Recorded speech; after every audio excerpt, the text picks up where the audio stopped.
It's 6 o'clock. I'm Lee Agnew. The headlines: woman from Stevenage convicted for revenge pornography, former Aylesbury student killed in the Shoreham air crash, and vaccinations for babies against meningitis B. BBC Three Counties Radio. A woman from Stevenage will become the first woman sentenced using new laws against revenge pornography today. Paige Mitchell has already pleaded guilty to revenge porn and actual bodily harm. Ben Nye has more. Mitchell was charged at the beginning of July after posting naked photographs of another woman onto her Facebook account. The legislation makes it a criminal offence to disclose private sexual photographs or films without the consent of anyone appearing in them. She's set to become the first woman to be convicted using the new laws, which were brought in April. The family of a man from Buckinghamshire who was killed in the Shoreham air crash have thanked the public for their support. Richard Smith was on a cycle ride with his friend when the vintage jet crashed onto the A27. Catherine Boyle reports. 26-year-old Richard grew up in Buckinghamshire and attended Aylesbury Grammar School before his family moved to Hampshire in 2008. Richard set out from his home in Hove to meet his friend Dylan Archer for a bike ride into the South Downs, but tragically, they never arrived. In a statement, Richard's family have described him as lively, good-humoured, and say his boundless enthusiasm was infectious. They say they appreciate the beautiful tributes to Richard and offers of help and support they've received from friends. All babies will be offered a vaccination against meningitis B from today. It's the first national and publicly funded programme against the infection in the world. Jane Wells is from the charity Meningitis Now. It's definitely going to save lives. I mean, unfortunately, it's not going to save every life. It's not eradicating the disease. It's not stopping all cases, of course, and people should still be very, very vigilant over signs and symptoms. But it's going to actually reduce the number of meningococcal B by a considerable amount. Lorries without safety equipment to protect cyclists and pedestrians will be banned from London's roads from today. Improvements include side guards to help prevent people being dragged under their wheels and better mirrors. Paul Neal, a lorry driver, says it's about raising awareness. It's a learning curve for drivers as well as cyclists and other road users, vulnerable road users, pedestrians too. We have to change how we perceive cyclists. There's more and more cyclists on the road, which is a good benefit for us because each cyclist potentially is one less car on the road. So it should help me getting around, and we just have to take into account their needs too and treat them as such. In sport, it's football's transfer deadline day today. Watford must submit their final squad list, which can only feature 17 overseas players. This evening, Luton Town take on Leyton Orient in the Johnston Paints Trophy. The weather will be bright and breezy with scattered showers and the chance of thunder at times. Top temperatures around 18 degrees Celsius, 64 degrees Fahrenheit. You can get the latest news and sport online at bbc.co.uk/Three Counties.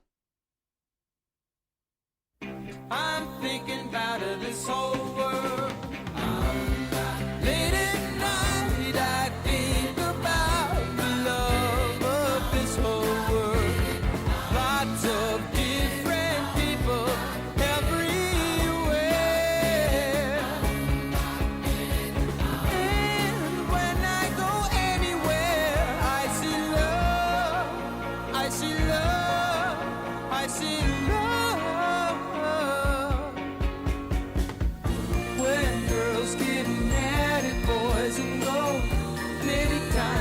Just putting on a show, but when they leave, you wait alone. You are there like everywhere, like everyone you see. Happy 'cause you're living and you're free. Now here comes another day.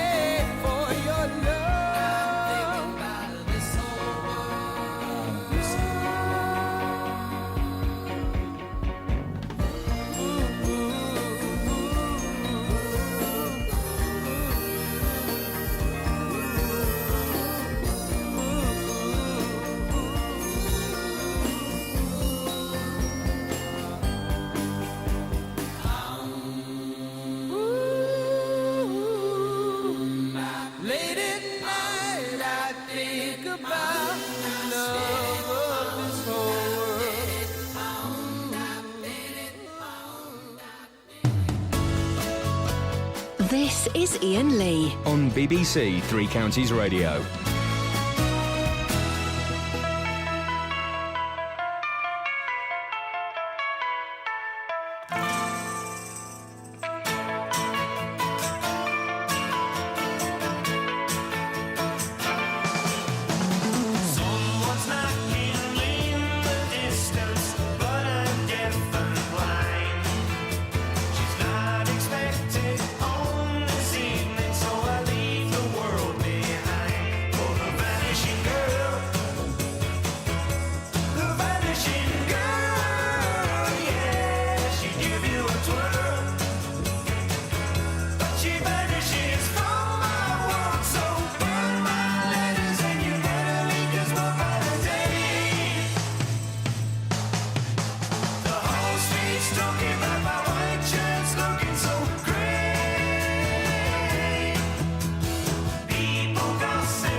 Let's be having you, you lazy lot!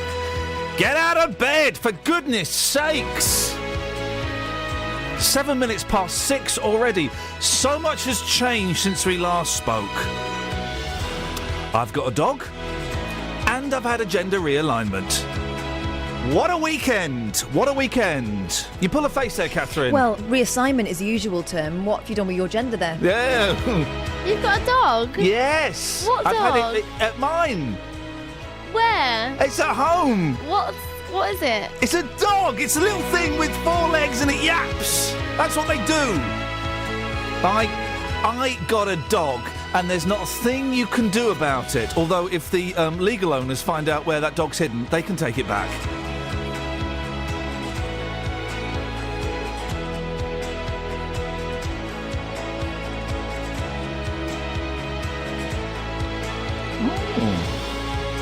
Google. Morning, guys. Busy. Google tried to outsmart me with email I tried to send. It confused me. Anyway, busy week this week. I'm seeing the Monkees twice this week. Backstage passes at the Hammersmith Odeon. I'm bringing my youngest. He better not muff it up for me. Catherine's here. Morning. Yeah, what's up? Oh, for crying out loud. Kelly, great to have you back. Thanks, player. And who's that weird Asian-looking gentleman with the beard out there? Lee Agnew? Dealey's in the house, dear listener. The A-Team is back. And like the A-Team, we run around firing guns, but nobody ever gets wounded. If you want to take part in the show, well, why don't you get a job at BBC Three Counties Radio and then try and suck up to me. That's how that phrase ended. I started that phrase and couldn't remember how to finish it without sounding obscene. I mean, really. Across beds, hearts and bucks. This is BBC Three Counties Radio. Can I just say for the record, there's no socking on here. We let people on this show too easily, and we're down the rabbit hole. The first hour of the show, it's like our private little gang. And I don't want any new members in the first hour. No. Don't want any new members. If you're listening and you're new, jog on. Yeah, you're not. Where have you been for the last? I don't flipping know. 3 years I've been trotting out this tired old tat. So if you're new, it's like, I'm going to listen to the Down the Rabbit Hole first show of the show. No. Out. You're not welcome. Where's your membership card? You haven't got one. Go. If your name's not down, you're not getting 2 pints of lager and a packet of crisps, please. That's simply not happening. That was an actual record, 2 pints of lager and a packet of crisps. Yeah, how did it go? 2 pints of lager and a packet of crisps, please. I heard it at the weekend. Oh. I'd have 2 pints of lager and a packet. It was a genuine record. Almost up there with Nice Legs, Shame About the Face, and of course the classic Is Vic There. Do you remember that? I remember the middle one, but not the latter. You don't remember Is Vic There? No. How did that go? Is Vic There? That's how Is Vic There went. It was literally... And we used to live next door to a bloke called Vic. So my dad would be hilarious and he'd go, I'm going to phone up next door and go, Is Vic there? And we were wetting ourselves. My sister's called Vic. How did I not know about this song? You didn't know Is Vic There? No. Is Vic There is up there with A Da Da Da by Trio. Do you remember that? Yeah, A Da Da Da. Dun dun dun dun dun. Department S, Is Vic There, right? It was a classic... This don't got no swears or racism, does it? It's from 1981. They didn't have swears and racism. Well, hang on a minute. Really, this is a classic. Starts off. Sounds like Blue Oyster Cult. Yeah, it sounds like it's going to be cool. Here we go, ladies and gentlemen. Department S, Is Vic There? Here we go. Department S, and Is Vic There?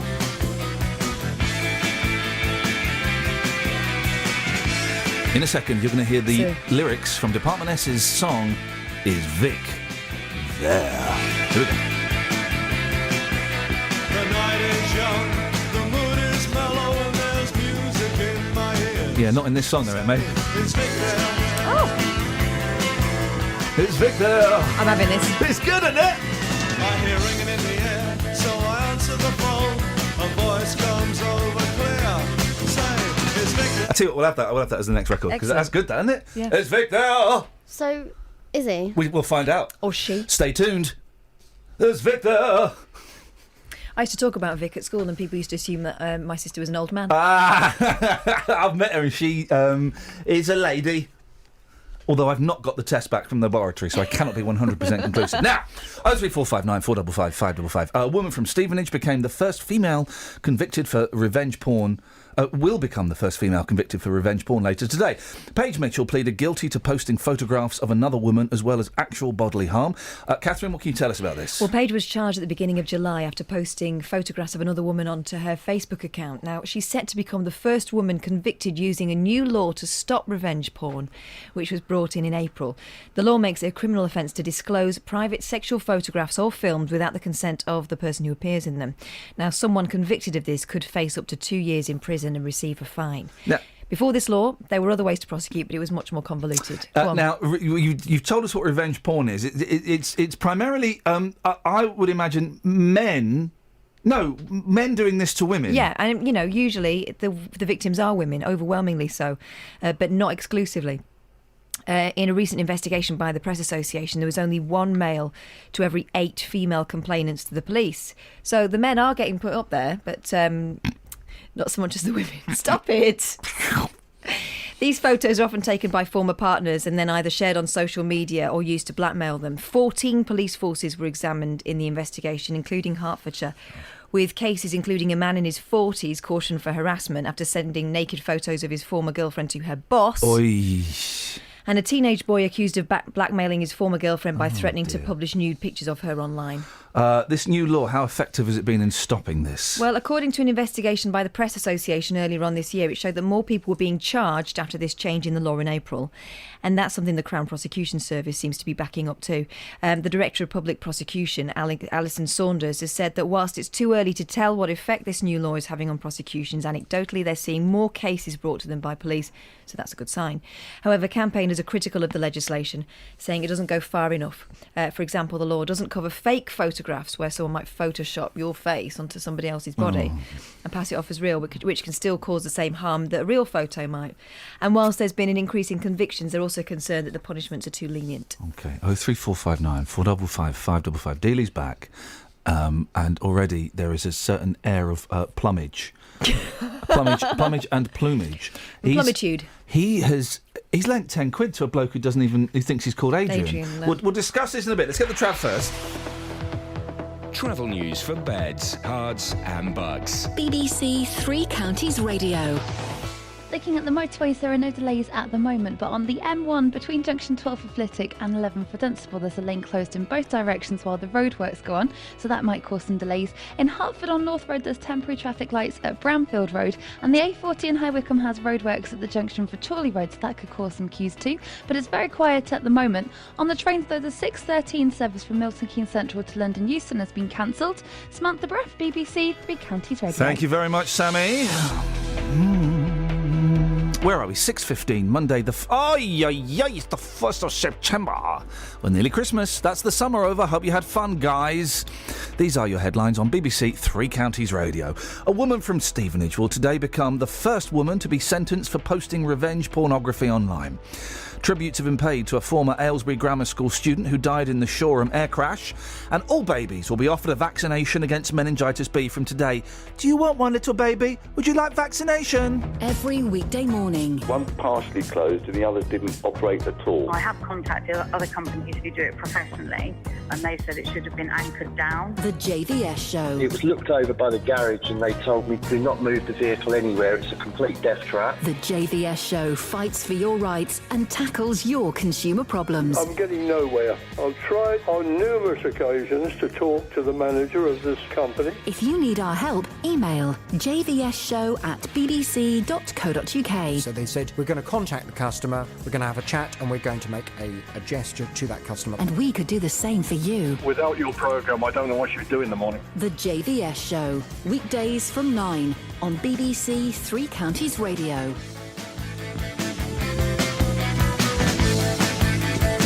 Ladies and gentlemen, Department S, and their hit is Vic There.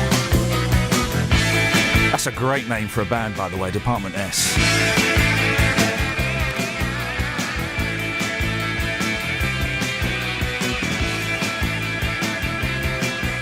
The night is young, the mood is mellow, and there's music in my ears. Say, it's Vic there.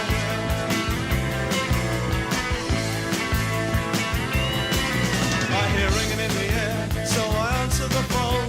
A voice comes over clear. Say, it's Vic there.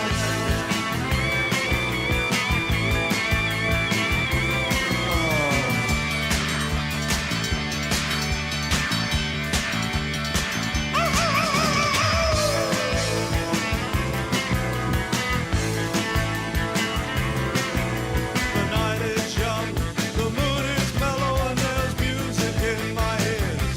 Say, it's Vic there.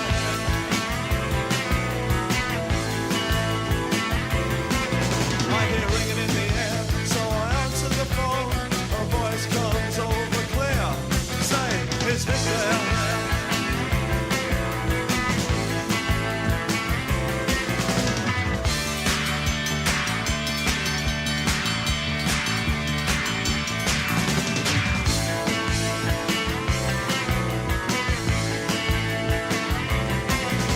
The night is young, the mood is mellow, and there's music in my ears.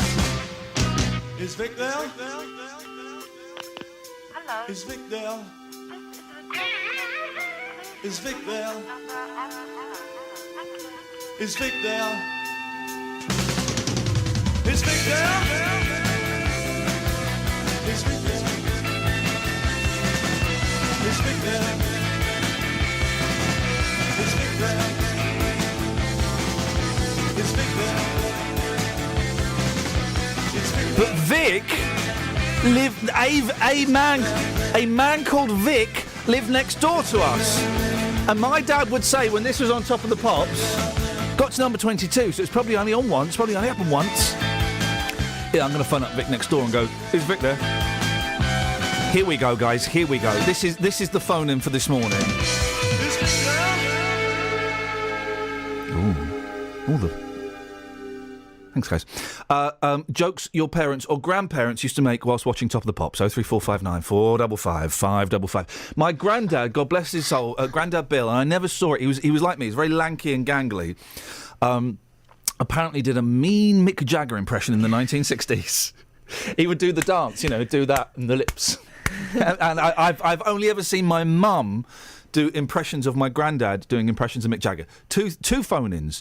Things your parents or grandparents said whilst watching Top of the Pops or listening to the Top 40 Countdown, and impressions you've only seen of people doing impressions of someone else doing an impression. It's a bit tricky to get your head around that, but... During the 1980s, when men dressed like women and put earrings in and that, yeah, my dad would always say, and this is my dad back then, I'd like to tell you he's reformed, he's not really. No.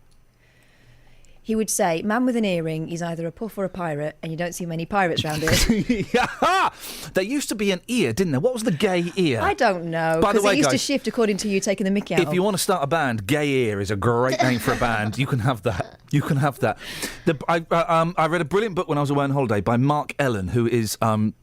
He's a DJ and he used to write for Melody Maker and Smash Hits and no, NME, not Melody Maker, apologies. And he was saying about how his dad wouldn't like him. Dad used to really hate the Kinks and all of the bands that he was into. And then one day he came home and went to put on a Frank Zappa record, like it's about 1971, on the gramophone. And his dad went, yeah, sorry, son, you can't let you play your Frank Zappa. He said, why is that? He said, well, it's going to ruin the needle. Beautiful. He says low quality recording, it will ruin the needle. You can only play classical on this. So, things your parents or grandparents said whilst watching Top of the Pops or listening to that infernal music you used to play, and impressions you've only ever seen when it's someone else doing an impression of someone else doing an impression of someone else. 03459 455 555. I tell you what, let's do an impression of someone else. It'll be weird doing an impression of yourself, and then we'll see how close it is to the original. So, Kelly Betts, let's hear your J-Dog impression, please. All right, geezer boss, how's it going? Very nice. Catherine, your J-Dog impression, please. Well, I mean, let's not kill the buzz round here. Let's keep it vibing. My impression of the J-Dog. All right, geez, yeah, I'll lend you 10 quid even though I don't know who you are. This one's from 1971. It's the Rolling Stones, Brown Sugar. And let's hear Justin Dealey doing an impression of J-Dog. And a very good morning to you, boss. How are you today, Princess? Kelly Betts, you're the winner! Justin, you came third in that. Thank you very much. It's great to have you back. It's been 3 weeks since the A-Team has been together, and boy, oh boy, the force is strong with this one. Yeah, vibe's strong, yeah. Well, thanks for calling, Justin. Bye. Now listen. Tell it. We'll do the Yarlswood story in a second. But you lent a complete stranger 10 quid, and you naively expect that person to turn up at work today and give it back. He's not really a stranger. He's somebody who works in Dunstable on the streets. He's a very, very good street cleaner, actually. But he thinks my name is Adrian, and his mouth goes left to right. So he goes, "Oh, Adrian, how you doing?" He sounds a bit like that. "Oh, Adrian." Now, he's thought from day one my name is Adrian. My name is not Adrian. What is your name again? It's Justin. My name is Justin, or the J-Dog. So yesterday I walked out of the building. It was absolutely chucking it down with rain. He said to me, "Adrian, Adrian." I said, "Yes, sir." He said, "I've got no money." Yes, sir. He said, "I need some money. Look at the rain." I said, "What's going on?" He said, "I've left my money at home. I can't get a bus." I said, "Well, look, I've only got £10 on me. Take the note." He said, "Oh, Adrian, thank you so much. I'll drop it back in tomorrow to 3 counties. I'll just ask for Adrian, shall I?" I said, no. Ask for Justin or the J-Dog. Yeah, no worries, Adrian. I was like, oh, for goodness sake. So will he turn up with that £10? Somebody could be turning up at our door today saying, "I've got £10 for Adrian," and they'll probably say, "No, he doesn't work here." That geezer is never going to turn up. And you'll see him outside. "Oh, no, sorry, Adrian, I forgot. Definitely tomorrow." That's going to be going on for the next year. Quite possibly. But, I live in hope. Yesterday he was in a bad way, and I had a note in my pocket. I said, "There you go. Take the money. Go and get yourself a nice bus home. Enjoy the bants on the bus." Is there such a thing as a nice bus? I've heard of the night bus, but not the nice bus. Just, can you take it to the streets? Asking if you were a muppet for giving a tenner to a stranger? With pleasure and delight. Yeah, with pleasure and indeed delight. 03459 455 555. Right. 3 weeks ago, the Chief Inspector of Prisons described Yarlswood as a place of national concern. Next week, Bedford Borough Council's Scrutiny Committee will visit the prison to see if any progress has been made. But we'll be catching up with one of the detainees this morning to see whether she's noticed any changes since she last spoke to Justin. This happened when I was off. A conversation, it was with Juliet, wasn't it, Justin? Made quite an impression. Yeah, absolutely. She's from Uganda. She spoke to us live from inside Yarlswood. Now, she came here to study. Her visa has now run out, and she explained how she was victimised back home. She was beaten for being a lesbian.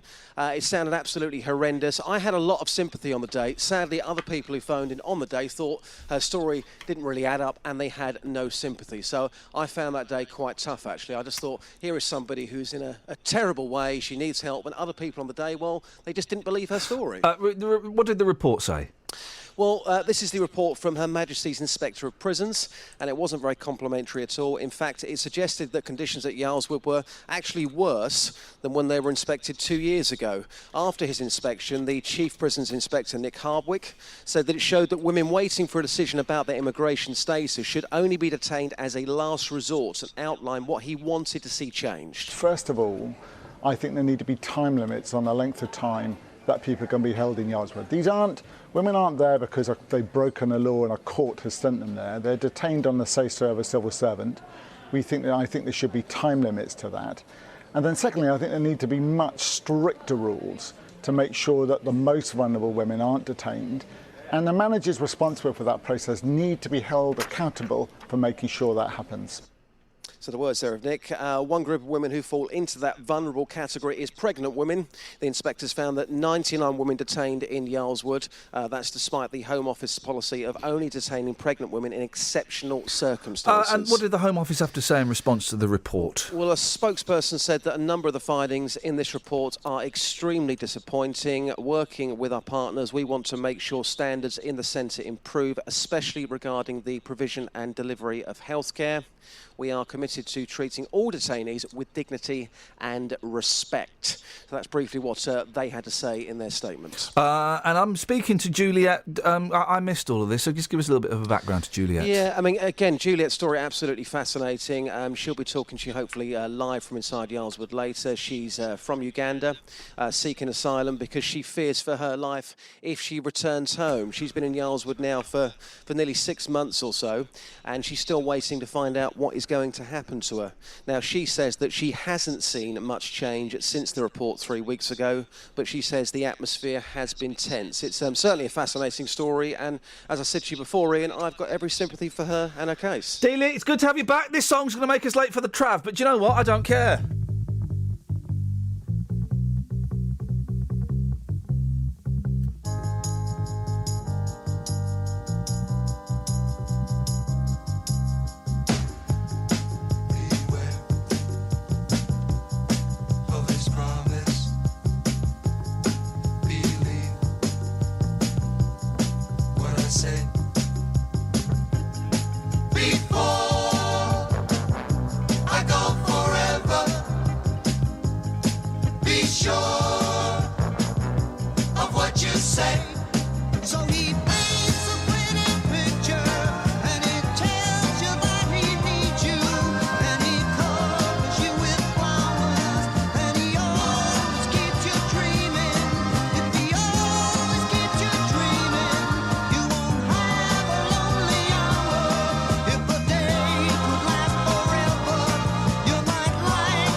Dress smart, act smart. Beware of his promise. Jamiroquai. Believe what I say. Gay ear update, guys. Apparently, the right ear is the gay ear. Be sure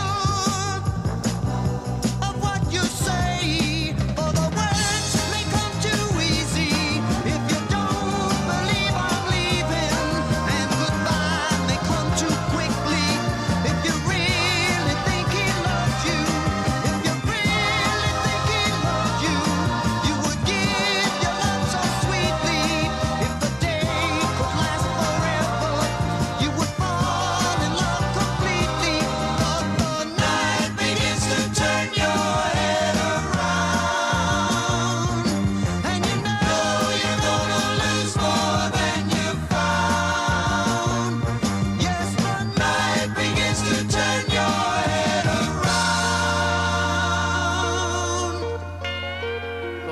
nasty growl. A lot of people playing with their private parts this morning whilst talking to me. Suck my kiss.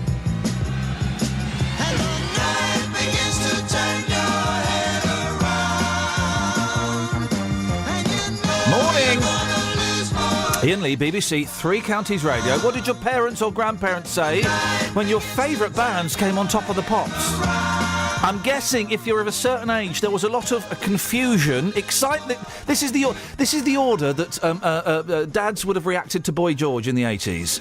Excitement, arousal, confusion, disappointment, and jokes. That's pretty much, I think that's the... You missed out shame. And the shame. 03459 455 555. It's BBC Three Counties Radio. Let's get the trav.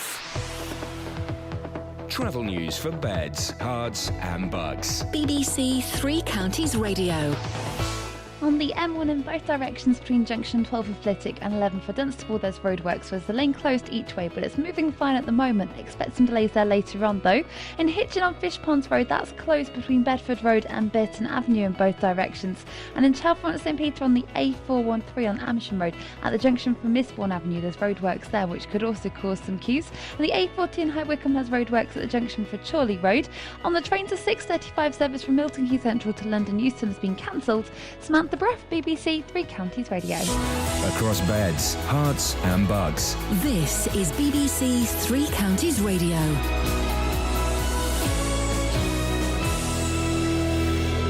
It's 6:30. I'm Lee Agnew. The headlines: a woman from Stevenage will become the first woman sentenced using new laws against revenge pornography today. Paige Mitchell has already admitted posting pictures of another woman on her Facebook account. The family of a man from Buckinghamshire who was killed in the Shoreham air crash have thanked the public for their support. 26-year-old Richard Smith, who attended Aylesbury Grammar School, was on a cycle ride with his friend. And all babies will be offered a vaccination against meningitis B from today. It's the first national and publicly funded programme against the infection in the world.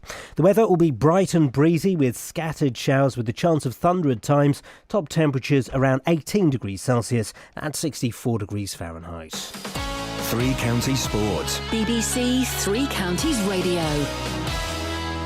It's football's transfer deadline day today, so there's likely to be movement at Watford, MK Dons, Luton, Wycombe and Stevenage. Watford must submit their final squad list, which can only feature 17 overseas players. Here's the Hornets head coach Kike Flores. Okay, at the moment we are adapting to the category and we are adapting the system, the players, but the players are happy working with this idea. We just meet where we want, and I think we want the respect of the opponents. Is very important.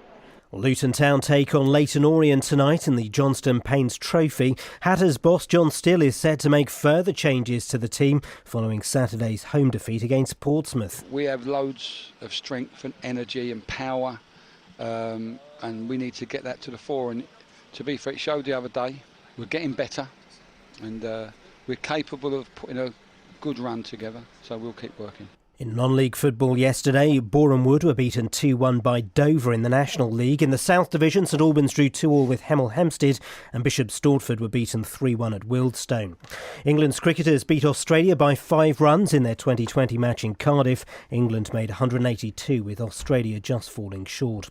Serena Williams is through to the second round of the US Open tennis in New York. She says completing the season Grand Slam at Flushing Meadows would be extra special. If it were in a different country, I think I would still love it, but it's not the same as being, an American playing in New York and playing for that ultimate goal. But it's really fun, and I'm literally enjoying the moment. And Andy Murray gets his campaign underway tonight when he takes on the Australian Nick Kyrgios. BBC Three Counties News and Sport, more at 7 o'clock. We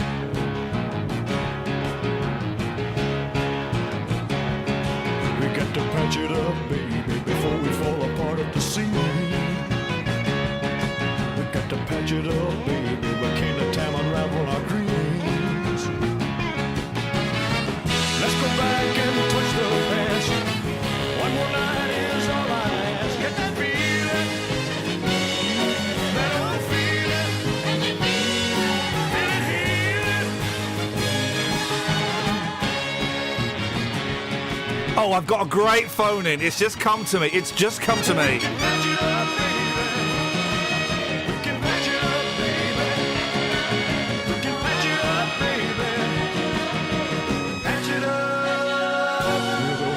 Ladies and gentlemen, ever fall in love with a dead person? I did at the weekend. Patch it up, baby. Let's sweep out all the cobwebs in our hearts. We've got to patch it up, baby, before indifference pulls us apart. Don't let a good love die. Just give it just one more try with that feeling. That old feeling. Feel it healing.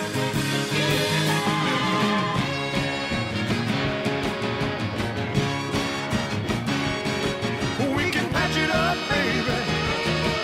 We can patch it up, baby. We can patch it up, baby. Patch it up. With a whole lot of love.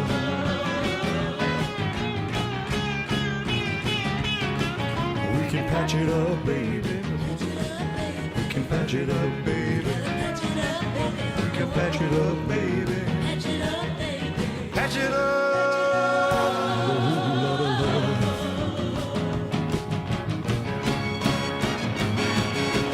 We can patch it up, baby. We can patch it up, baby. We can patch it up. Sounds like it's ending. It's not. There's loads more of this to go. With a whole lot of Another minute. We can patch it up, baby. We can patch it up, baby. We can patch it up, baby. Patch it up. With a whole lot of love.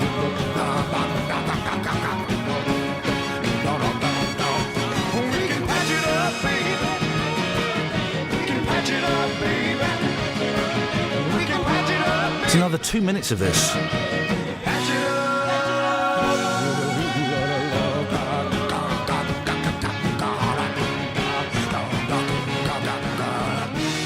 We'll fade it out, though, because there's literally another 3 weeks of that. I'm just going to fade it out gently there. So, it sounds macabre. It sounds a little bit sombre. It's not. It's a genuine question. Have you ever fallen in love with a dead person? I did at the weekend. I felt it wasn't the Pictures of Lily moment, which is about them falling in lust with a dead person. I started watching some Carpenters. I had the afternoon free on, I don't know, one of the days. Let's just say Saturday, don't matter. And I thought, I'm going to... On YouTube, there was loads of Carpenters concerts. And I thought, I've never... Despite having sat 3 feet away from the Carpenters, yes, and I found a clip of that. It was cool.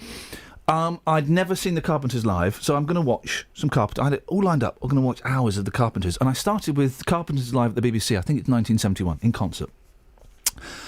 I had to stop after half an hour because I was falling hopelessly in love with Karen Carpenter. I mean...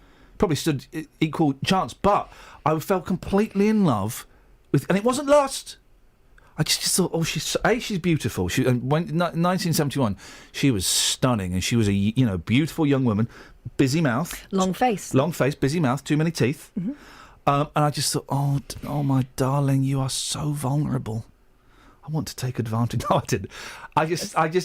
I fell head over heels in love with her. It was weird because my wife was in the room, and I felt like I was cheating emotionally on my wife. I had to stop watching the Carpenters live because I'd fallen in love with Karen Carpenter. Yeah. Ever fallen in love with a dead man? Twice recently.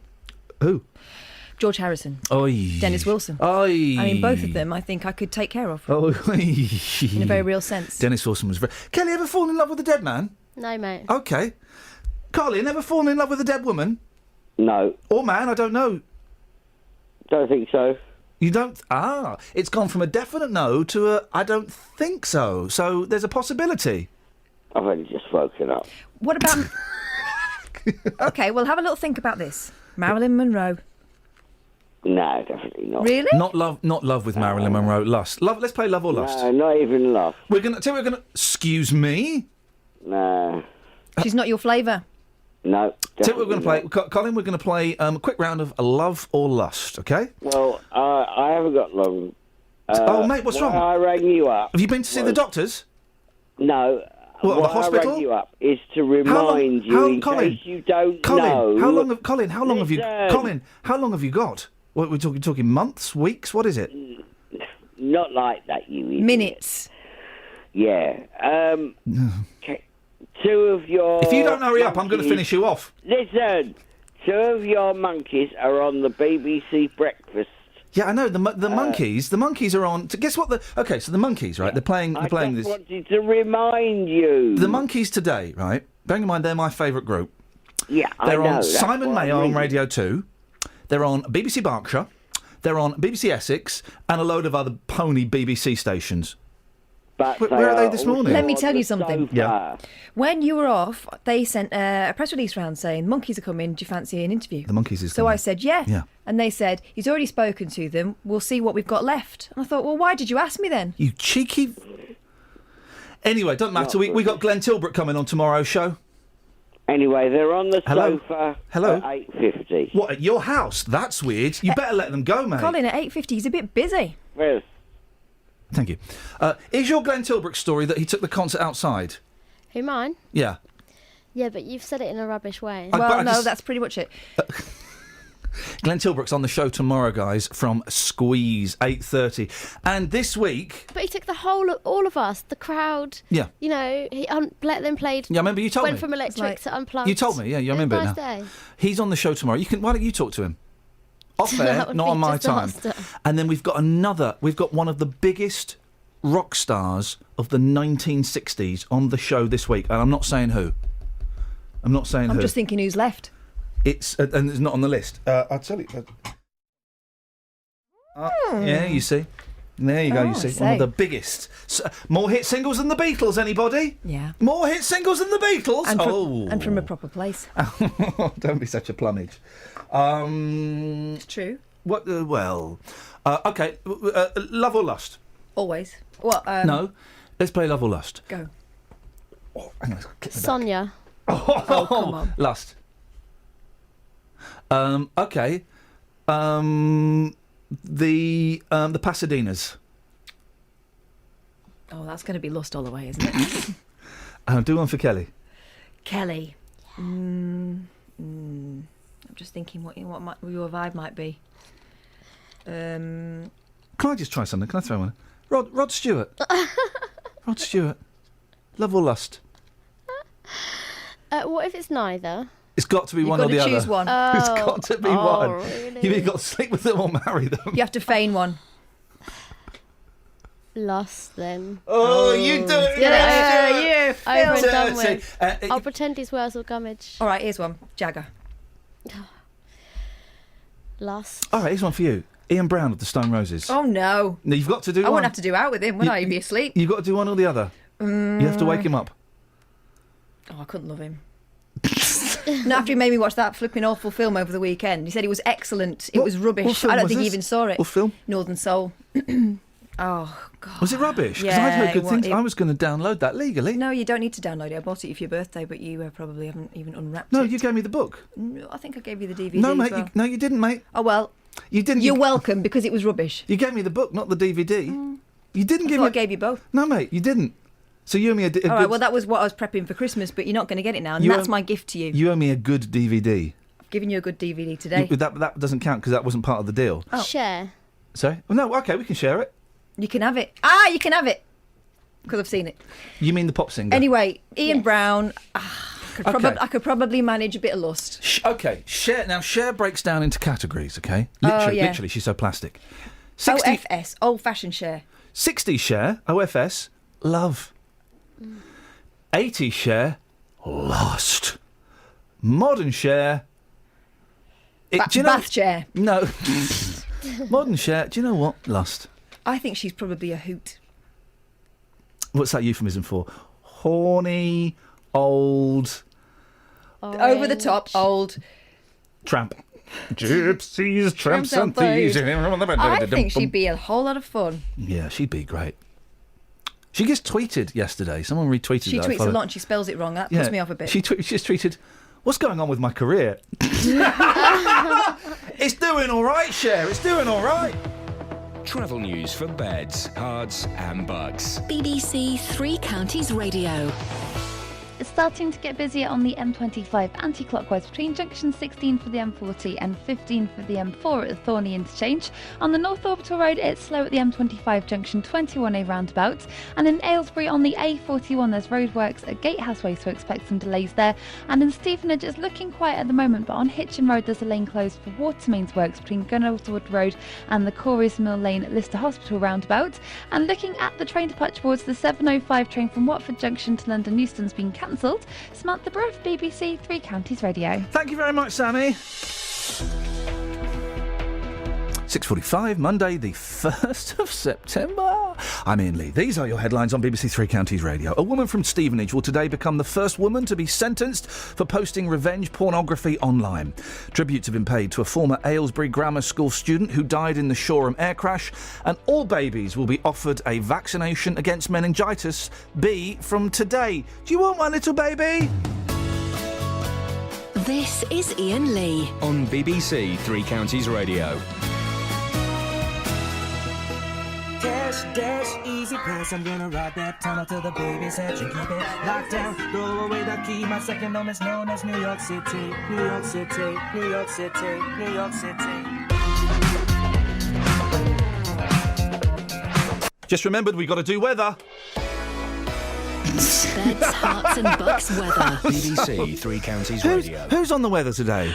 Iain, good morning. It's Alina. Alina, I can only apologise. I've got a new toy in the studio which allows me to play anything I want, and I've gone nuts. I apologise. I'm going to sit back and we're going to enjoy the weather, Alina. Away you go. Not at all. I mean, it is an improving day actually, so it's a better story. Excellent. A few showers around though, particularly in the short term, and some of those are likely to be on the sharp side. As they clear from about 9 or 10 o'clock, then the emphasis becomes on a mainly dry day, but there will be still a few showers around, and again, if you catch one, likely to be heavy. Quite a bit of cloud around, but where we do get some sunshine, that will help temperatures up to around 19 Celsius, but we've got quite a brisk northerly wind, so it's always going to temper things somewhat.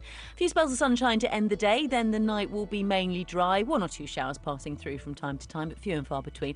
Mixture of variable cloud and clear spells, temperatures in town falling down to 11 Celsius, but more rural spots could see lows of 6 or 7. So it's a cool start to Wednesday, but it's a bright one, some spells of sunshine, again quite large amounts of cloud through the day, could bring a few showers, but the emphasis on a mainly dry day with highs of 17 or 18 Celsius. Once again, the brisk northerly wind just taking the edge off things at times. It's a fairly quiet end of the week, mainly dry, although often cloudy for Thursday and Friday, and it will feel a bit cooler both by day and by night. And I'll let you go back to your jazzy jingles and things, Iain.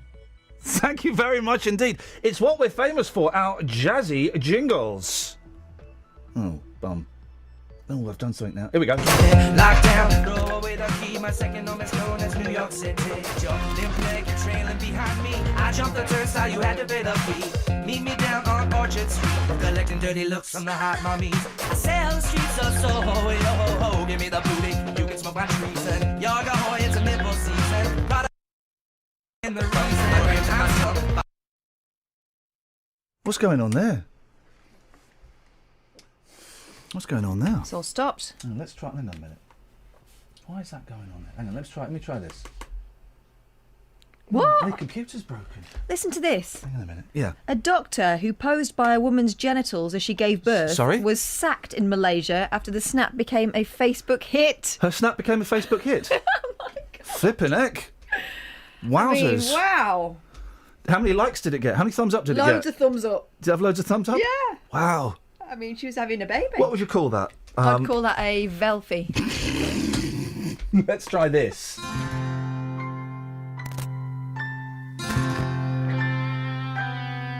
Wake up,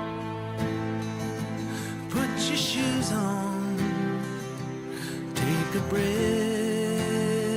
of the northern air, and rub those eyes, genuflect beneath the starry sky.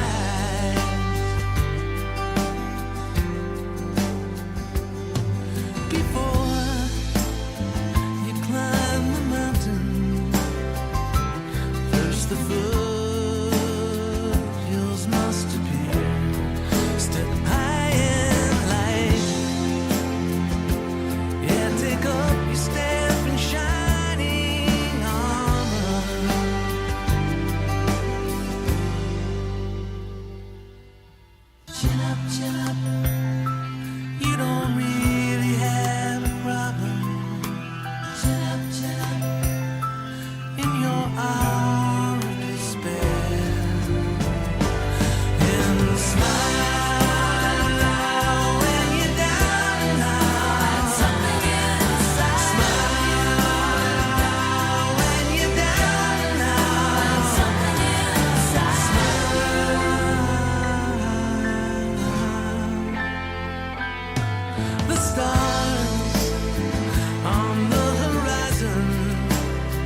come on, it's the Jayhawks.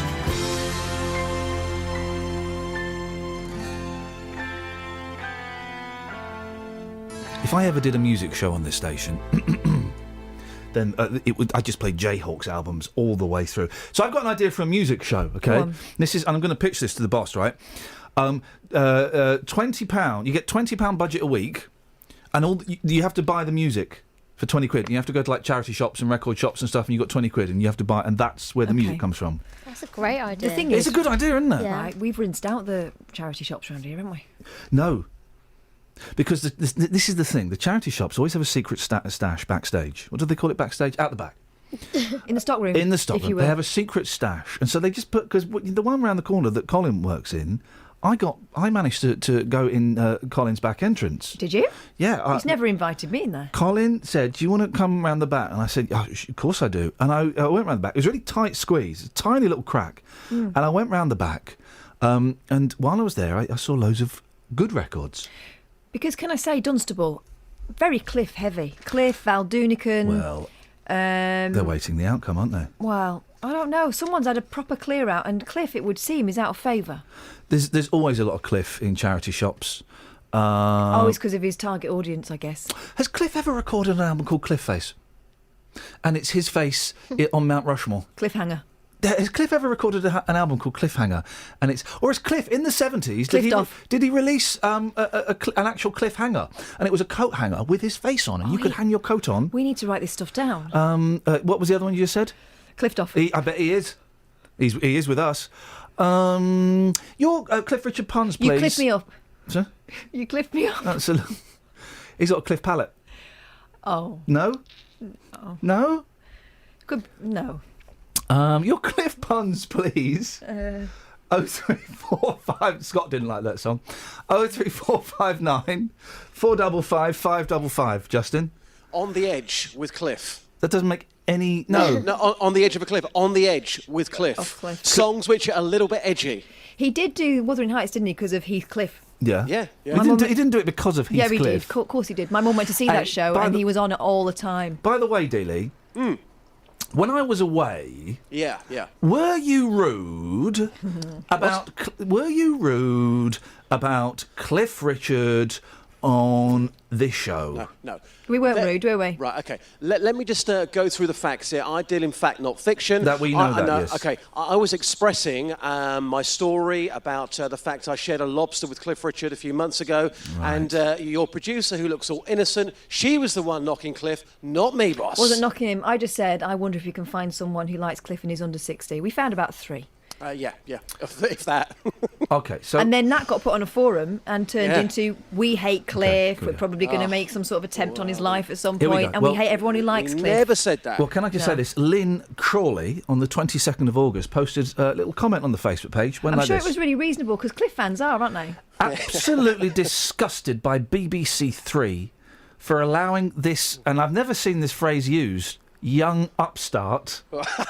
She's from a cartoon. I'll take that. Oh, dear. This young upstart to make such a rude comment about Cliff fans being in their dotage to listen to him. It was me that said that, actually. I am 59. Boom. So we got 4. And certainly... And certainly not in my dotage. I've been a huge fan since I was 6 years old. Will he have the staying power? I think not. And then here comes the sucker punch. No more BBC for me. So Lynn will no longer watch, listen to, have anything to do with the BBC because of you suckers. We can't afford to lose people like Lynn. What if Cliff's on? Oh. She'll be all over it. Yeah. It's a good Can't life stay story away anyway. from him. Yeah.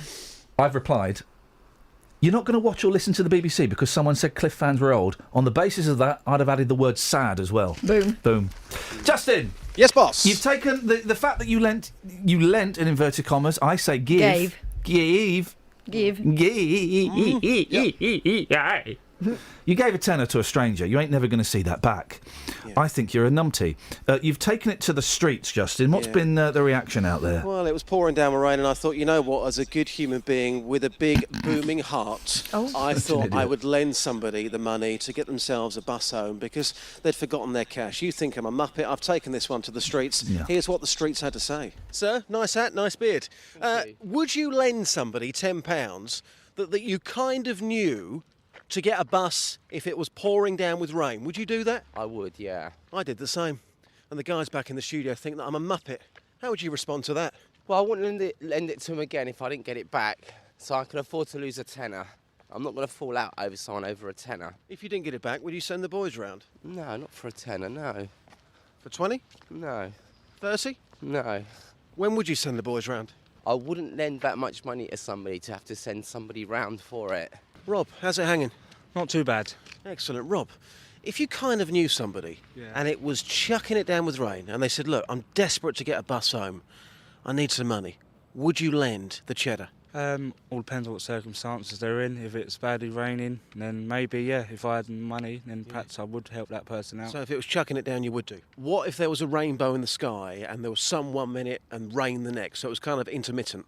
Bit of both. I'd still help them out. Never sort of like public, like, you know. Yeah. You're a good guy. Yeah, thank you very much. Thanks, mate. So many questions, so little time. The cheddar?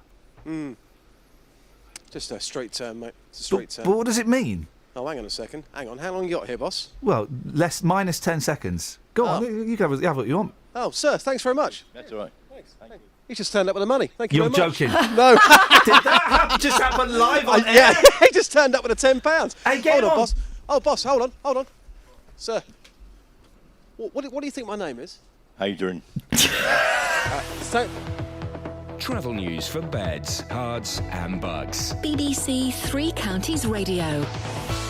On the M25 anti-clockwise between junction 21 for the M1 and 19 for the A41 in Watford, it's starting to look very busy on the speed sensors.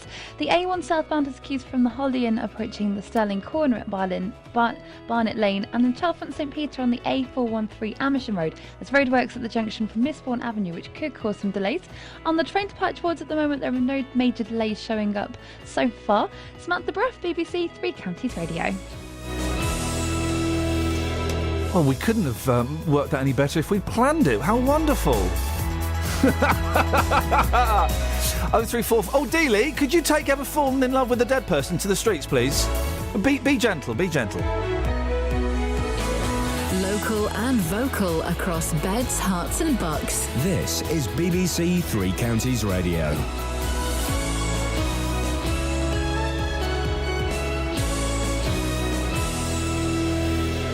It's 7 o'clock. I'm Lee Agnew. The headlines: woman from Stevenage convicted for revenge pornography, former Aylesbury student killed in the Shoreham air crash, and vaccinations for babies against meningitis B. BBC Three Counties Radio.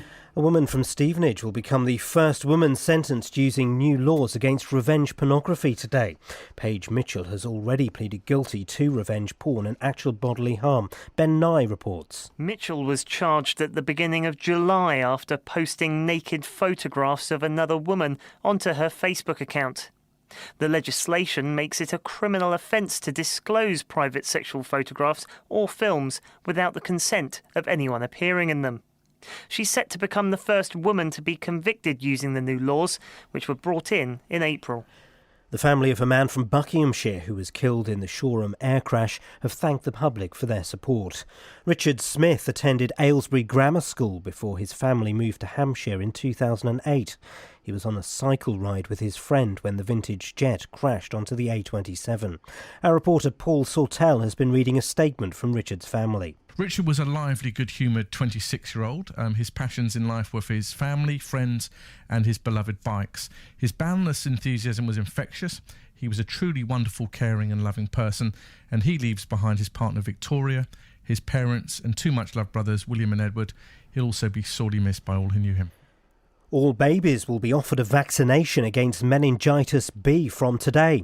It's the first national and publicly funded programme against the infection in the world. Jane Wells is from the charity Meningitis Now. It's definitely going to save lives. I mean, unfortunately, it's not going to save every life. It's not eradicating the disease. It's not stopping all cases, of course, and people should still be very, very vigilant over signs and symptoms, but it's going to actually reduce the number of meningococcal B by a considerable amount. New regulations for lorries are coming into force as part of a scheme to reduce the number of cyclists who are killed or injured in London. Drivers who refuse to follow the rules could be fined up to £1,000. Transport manager Peter Parle explains what changes have to be made. The side guard protects people from getting dragged under the wheels of the lorry. There's a good chance that they're going to hit this and bounce away. You have the Class 2 mirror that looks back along the side of the vehicle. You have the Class 4 mirror that gives you the wide angle lens, and around the front the Class 6 mirror that shows you the whole front of the vehicle. And you have the close proximity mirror that looks down at the curb. In sport, it's football's transfer deadline today. Watford must submit their final squad list, which can only feature 17 overseas players. This evening, Luton Town take on Leyton Orient in the Johnston Paints Trophy. The weather will be bright and breezy with scattered showers with a chance of thunder at times. Top temperatures around 18 degrees Celsius, 64 degrees Fahrenheit. Get the latest news and sport online at bbc.co.uk/3 counties. Would you lend the cheddar? I mean, no one actually knows what. I mean, let's just say that again. Would you lend the cheddar? It's just. I've only just woken up. Tell me about it, brother. Morning, guys. Iain Lee, BBC Three Counties Radio. For the first time in, blimey, 5 weeks, the A-team is back together. We're all under the same roof. This can only mean we're going to annoy some more local radio breakfast presenters with our our flippant attitude to broadcasting. You idiots! Oh, that lot of BBC Three Counties Radio, it sounds like they're having too much fun. It's not. That's not what it's about. It's not meant to be having fun. It's disrespectful. This sounds like they're too cool for school. We're too cool for your school, brother. And we're having too much fun. 03459 455 555 81333. Start your text 3CR. Across beds, hearts and bucks. This is BBC Three Counties Radio. Have we got any texticles? Yeah, we have. What we got? We've got one from Peter in Walmer Green. He's woken up and he's woken up punching. What does Peter from Walmer Green want to have a whinge about this morning? Via All the text? illegals can leave Yarlswood if they agree to be removed. They are illegals. Yeah, the illegals tend to get booted out. Those that have a legitimate legal claim can stay. I'm happy with that. I'm happy with that. If those people are legitimately fleeing persecution and murder and all kinds of horrible things, I'm more than happy to let them stay. The ones that are dodgepots, yeah, send them back. Tony That's says... that sorted. Tony. Iain, the lady whose visa ran out and she was locked up in Yarlswood, Yeah. the lesbian women. Yeah. To be locked up with all those other women, she must be guaranteed a question mark. Oh, I say. Coming over here, Yes. nicking all our women, Yes. send her back to Lesbos. Lesbos. Joking, says Wow. Tony. Good joke. I like it. It's good to joke about people who are being persecuted. Yeah. The question is, and we'll be speaking to this woman later on, how do we know she is a lesbian? And I, you know, these questions have to be asked because you can claim to be gay and you are being persecuted for your homosexuality. How do they prove that? Well, she'll have a track record in, what? No, she's been an activist, so there'll be some sort of footage of, surely, of her waving placards and that. I don't think you're going to be able to prove it any other way. Iain. I just wonder how you would... How Because you you prove know, such a thing? Well, I mean... Because and I'm not saying this woman is. I'm just throwing it out there because this is what some people are thinking and we have to question everything. It would be easy for me to escape from Nigeria. I mean, okay, and then come and say, "Oh, I can't go back. I'm gay. They'll kill me." Oh, okay. Well, how do they prove it? I mean, what is it showing you? Do they show you? This is the flippant answer. Do they show you, gay porn and see if that works? What? How do they prove your sexuality? It's a tough one, isn't it? I guess it's what happens hard one. because of your I guess it's what happens because of your sexuality. Because according to Juliet, she was repeatedly arrested and raped by the police. Okay. Because she went on demonstrations. And how do you prove that? Well, there'll be pictures of her at a demonstration, won't there? I don't know. Are there? Have you seen them? How do we prove that? I haven't researched her. I don't know what her surname is. What are you looking But at me you see- for? but you see- the Home you s- Office are doing it. No, but you see why I know. But you see why I'm asking this question. It's not as easy as you know. You can. I know a lot of people, a lot of listeners questioned Juliet's story when she was on last time. Yeah. And I think that in some ways they're right to question it. Yeah, of course they are. We have to question everybody that comes over. But Juliet hasn't been... She's been in this country for quite a long time. Yeah. And while she was studying at the university, she was also an active member of the kind of... She was trying to raise awareness of what was going on back home. So surely you When she was trace that- studying in this country. Yeah. So retrospectively. It could be argued that Well, you look and see whether her story's always been the same. Well, but how do you do that? Because she was here legally before. There was no reason for her to lie before. Okay. Well, you're in a kind of a green card scenario, aren't you? Yeah. It's a tough one, and I think these questions are legitimate to be asked. I'll probably bottle out of asking her myself. No, ask her. I mean, she's very. Okay, She's, I will. She's been asked all kinds of things. I bet she has. 03459 455 555 is the telephone number if you want to give us a call. A woman from Stevenage will become the first female sentenced using new laws against revenge porn later on today. Paige Mitchell pleaded guilty to actual bodily harm and revenge porn, which became an offence in its own right earlier this year.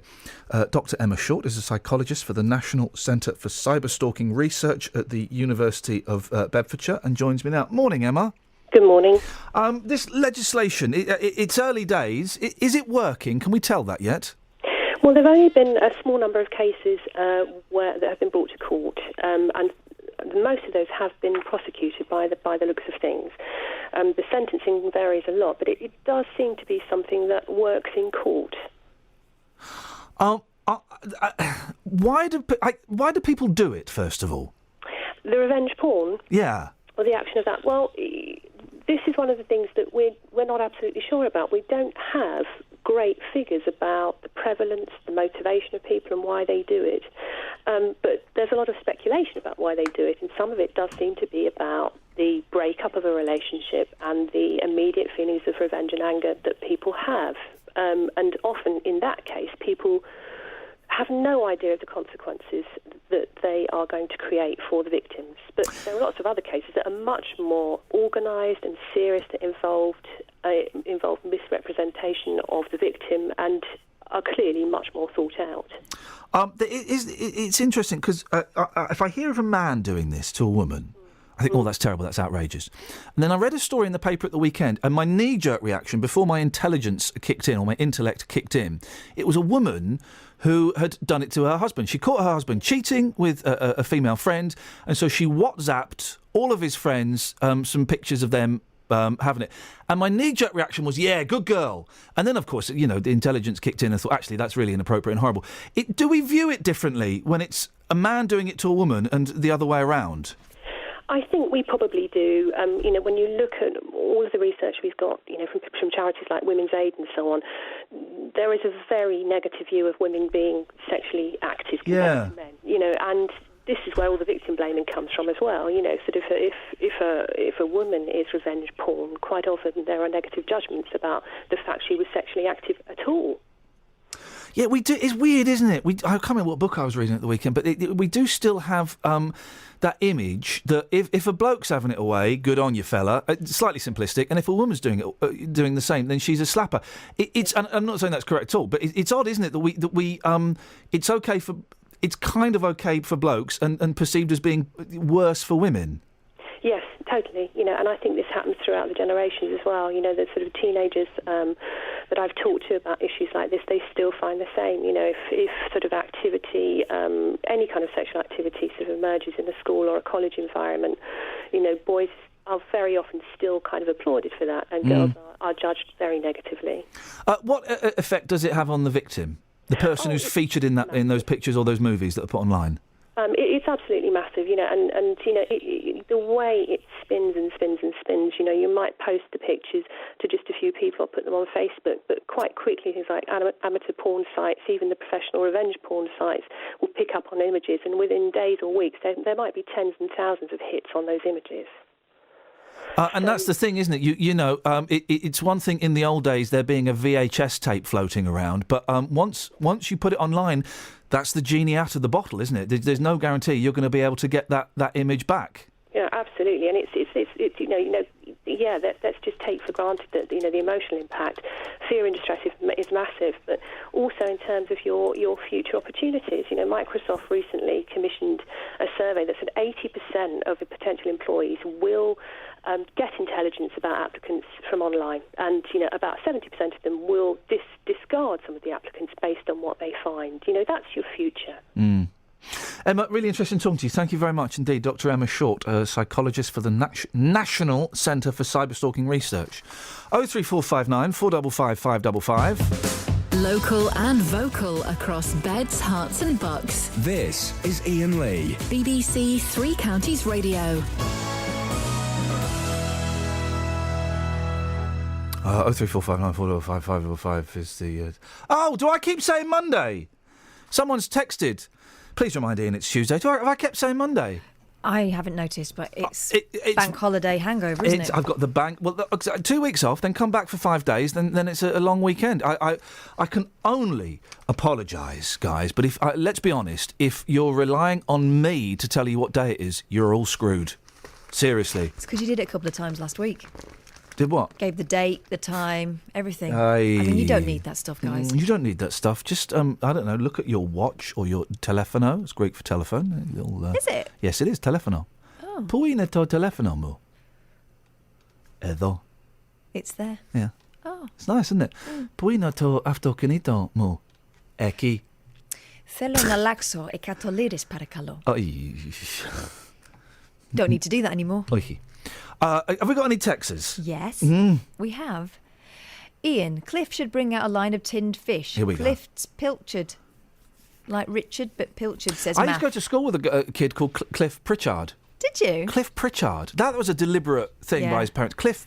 So the surname was Pritchard, and they called him Cliff Pritchard. Yeah. Your Cliff puns, please. Just, you know what I'm saying when I say be careful. 03459455555. Cliff Pritchard.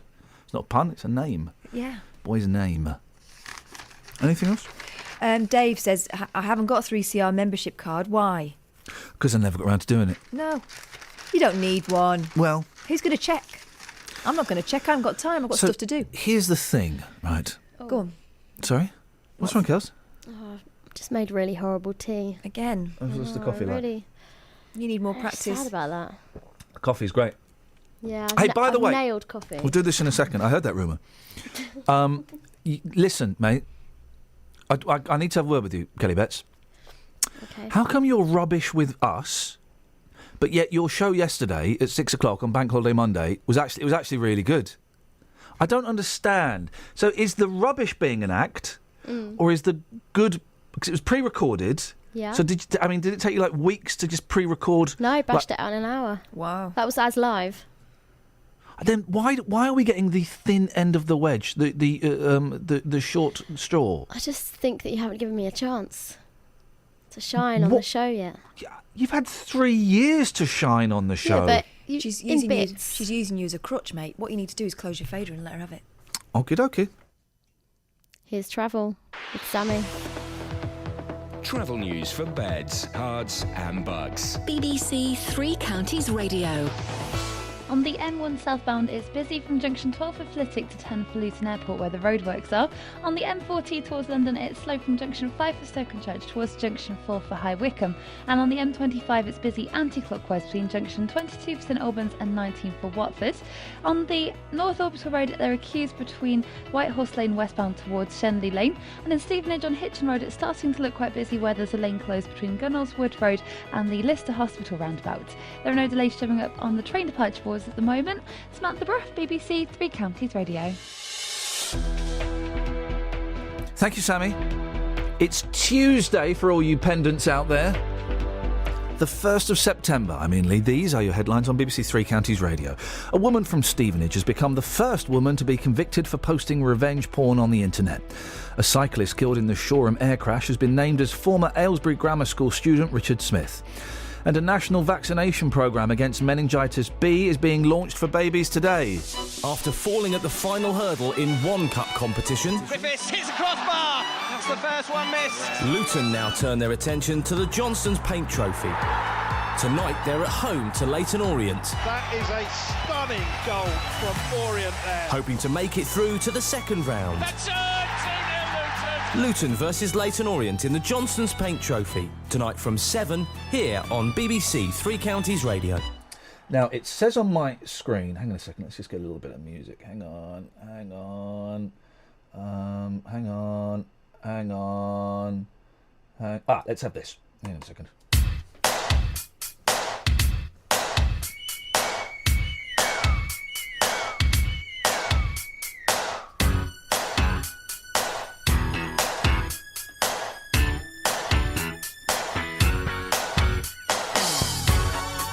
Yeah, instrumental cameo, guys. Don't worry. I got this one covered. You're not going to do the... I don't know the... Not yet. Dennis is in Dunstable. I just thought this music suited you, Dennis. No, what rubbishy equipment have they dealt with now? The damn thing keeps going wrong. It's all from Maplin's and not the holiday camp. It was a cheap one. I thought it was a cheap one. It was done on the cheap. Yeah, I think it was installed by the PG Tips Monkeys. I'm not 100% sure. Yeah, it's marvellous, I know. Isn't it marvellous? A gentleman of your height should be getting some very good equipment. I used to many years ago. Anyway, it's a different story. What have you got for us, Denis? Well, you were talking about names which are almost names. There used to be a policeman in Dunstable called Robin Banks. Hang on one second. Just need to go to the team. Were we doing a feature that was names that are almost names? No. Kelly? Nope. Okay. Carry on, Dennis. You were talking about people that some people sounded as their name, but I've worked with a Bert Lillycrap. Just wait 1 second. Just going to go to the team. Were we doing a phone-in on people that sounded like their names? People that sounded like their names? No. Kelly? No, okay. Carry on, Denis. Well, I mean, did you recall what you said earlier on about entering in somebody's back passage and how the crack was very tight? I do remember that, yes. I do remember that. I know. You've got to be very careful what you say. So you obviously don't know what you're broadcasting. Thank you very much indeed, madam. Bye-bye. Yes. Bye-bye. Oh, he's gone. Dennis is listening to his own show in his head. Sounds pretty good. It does sound all right, doesn't it, actually? It does sound all right. 03459 455 555 is the phone number. This is Iain Lee. On BBC Three Counties Radio.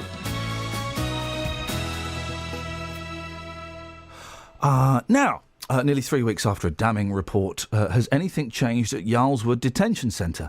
Next week, Bedford Borough Council's Scrutiny Committee will visit the prison to see if any progress has been made after it was labelled a national concern by the prison's inspectorate. It comes as the Yarlswood Befrienders, a voluntary group which helps detainees at the centre, are appealing for more volunteers to meet the demand for their assistance. Well, Jessica Anslow is from Yarlswood Befrienders, joins me now. Morning, Jessica. Good morning. Tell us about some of the women that you've been helping.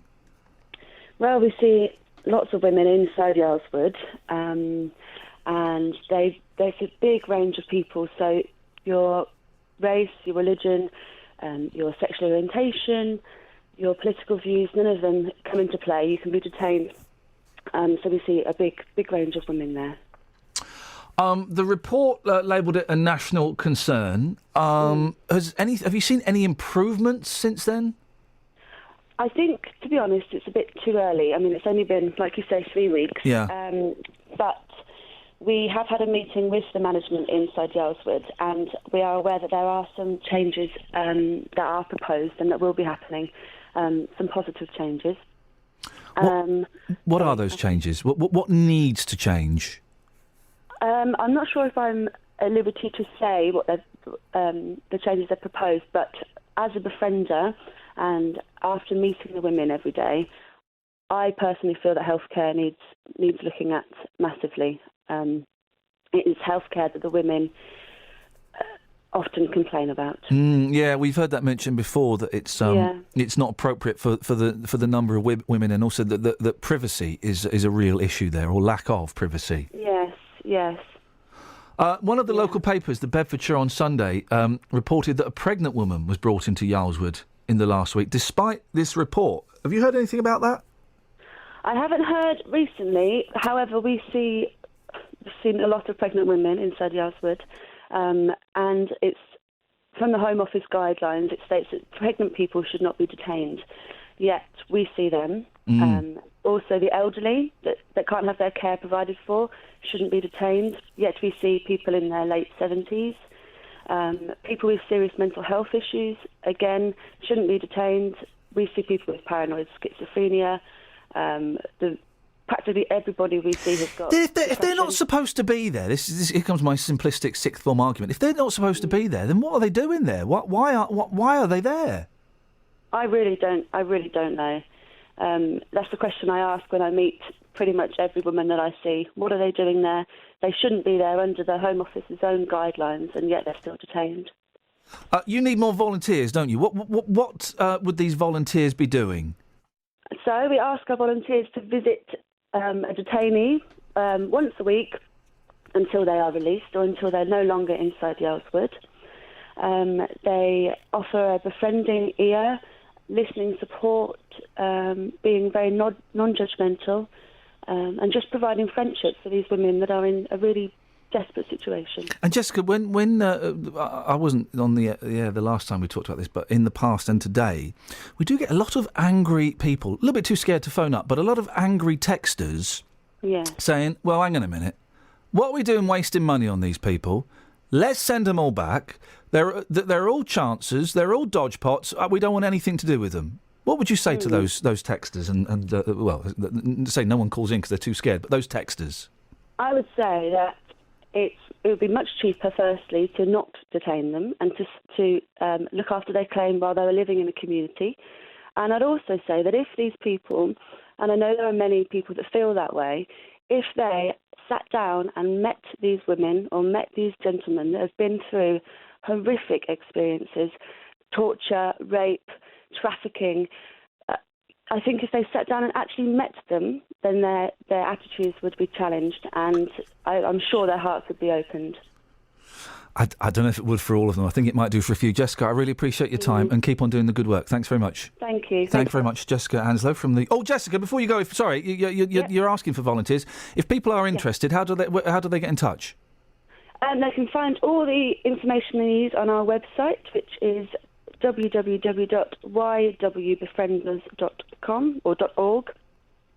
We have an information session coming up on the 22nd of September at the Quarry Theatre at 6:30, where we'll be following by a film showing of Leave to Remain.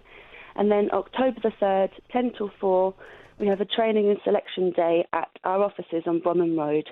But if people just look on our website and send me an email, that would be wonderful. Jessica, brilliant. Thank you very much indeed. Jessica Anslow from Yaleswood Befrienders. Local and vocal across Beds, Herts and Bucks. This is Iain Lee. BBC Three Counties Radio.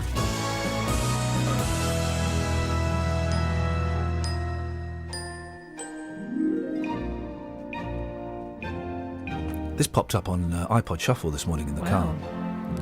You bought this? I did actually. It's symphonic rock, disc 2. It's not another karaoke track. Oh, okay, right. So, So my sister emigrated on Saturday. Oh God, and I'm going to probably cry a little bit now, or maybe I'm over her. Oh yeah, it's fine. What sister? So my sister and her 2 kids, who I absolutely adore, they emigrated, and I went to see them at the airport, and it was horrible. Oh, it was horrible. I am going to cry. Right, it was absolutely horrible. And we're trying to do the brave face, and the kids are sticking their tongues out at me so they don't cry and stuff. And then there's that bit where you're stood there, and then they put in their liquids in plastic bags. You're thinking, "Oh, just go away." Yeah. No, I know exactly what you mean. Just go, and then they're walking down, and they're just go, please. And they went, "Oh, I'm going to cry." How long before you actually said goodbye to them? Because with my sister, it was like, keep talking, go. Oh, look, I'm welling up. Isn't that funny? And they went, and anyway, they went, and then I cried, and I went to the toilet, and I sobbed like a baby. Oh. Then I went to my car, and I howled like a hound. And then I did a little prayer to the gods of music, and I knew my iPod was going to play something appropriate. I just knew it. I had the vibe. The iPod was going to play something that would be very special for me and would be really appropriate, right? Was it Baby Come Back? No, it didn't just play one song. It played 3 songs in a row that were like, oh, flipping it. Let me just. So, hang on. Here we go. Right. So this is the first song that pops up, right? Yeah. Hang on a second. Where do I make you play? Put you in there. So, here we go. So this is the first song and it's the version as well. Oh. No, don't worry. I know. Haunting. So my sister's gone, and I'm in the car at Heathrow Terminal 2 Airport. And I'm thinking, oh, this is a bit spooky, it's a bit rubbish. And then, it's the Young at Heart chorus, so they're all in their 80s. This comes up, right? These guys. Oh, these guys are brilliant, but they really just get you there, you know. Here we go. this woman's voice. I'm thinking, oh, this is going to be cheesy. This is going to be all right. This will be a bit of a laugh. I can take my tongue will be in my cheek, and then suddenly this like 86-year-old woman just starts singing like this. Oh, eventually. Is she all right? I saw him today at the reception. Oh, God, I was gone then, right? With a glass of wine in his hand. I knew he would meet his connection. And at his feet was a footloose man. Oh, God, it's just sending shit. I mean, it's just, oh, man. You can't. So that's the first one, all right? And that had me in floods of tears. And I'm thinking, oh, iPod, you've played a blinder.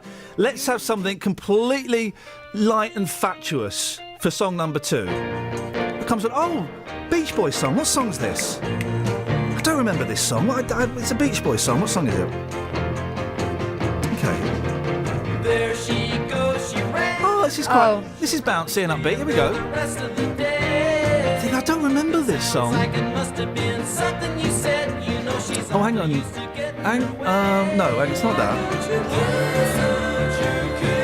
No, it's not Wendy. It's Oh no! I know what song this is. Damn you, Brian Wilson. Oh no! Don't hurt my little sister. Don't hurt my little sister. And so that's 2 in a row, and I'm thinking, wow, that's magical. The third one's going to be something completely flippant and light and frothy, and we can have a good laugh. And then this comes on. Side of the road I stopped at, picked up the pieces of your car.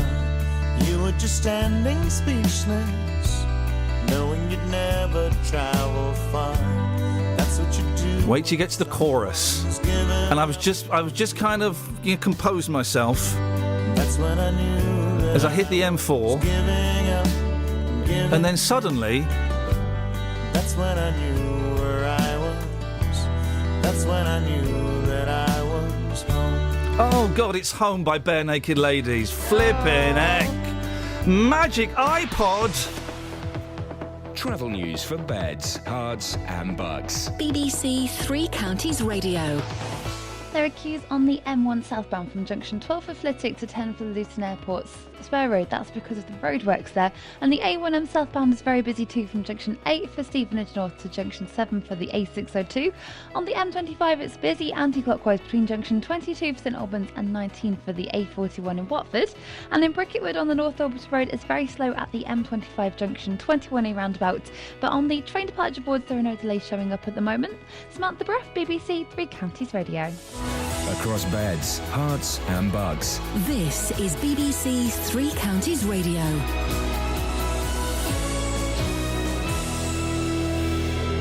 It's 7:30. I'm Lee Agnew. The headlines. A woman from Stevenage will become the first woman sentenced to using new laws against revenge pornography today.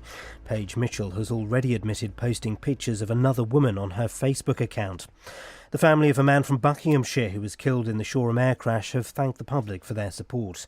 26-year-old Richard Smith, who attended Aylesbury Grammar School, was on a cycle ride with his friend. And all babies will be offered a vaccination against meningitis B from today. It's the first national and publicly funded programme against the infection in the world. The weather will be bright and breezy with scattered showers, the chance of thunder at times, top temperatures around 18 degrees Celsius, 64 degrees Fahrenheit. Three Counties Sport. BBC Three Counties Radio. It's football's transfer deadline day, and it's just been announced that FC Porto have signed Watford defender Miguel Leon on a season-long loan.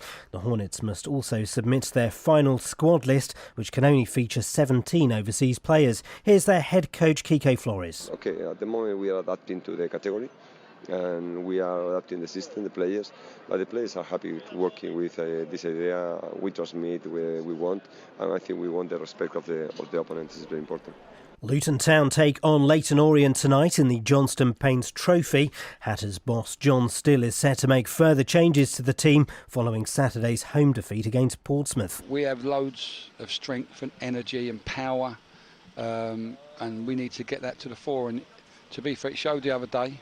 We're getting better, and we're capable of putting a good run together, so we'll keep working. In non-league football, Boreham Wood were beaten 2-1 by Dover in the National League. In the South Division, St Albans drew 2-2 with Hemel Hempstead and Bishop Stortford were beaten 3-1 at Willstone. England's cricketers beat Australia by 5 runs in their 2020 match in Cardiff. England made 182 with Australia just falling short. Serena Williams is through to the second round of the US Open tennis in New York.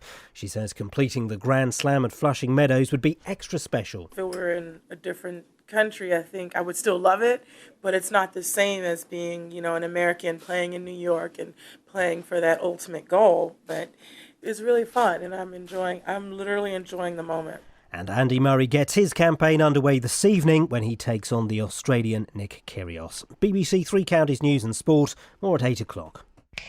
Well, I'm not the kind to kiss and tell, but I've been seen with Farrah.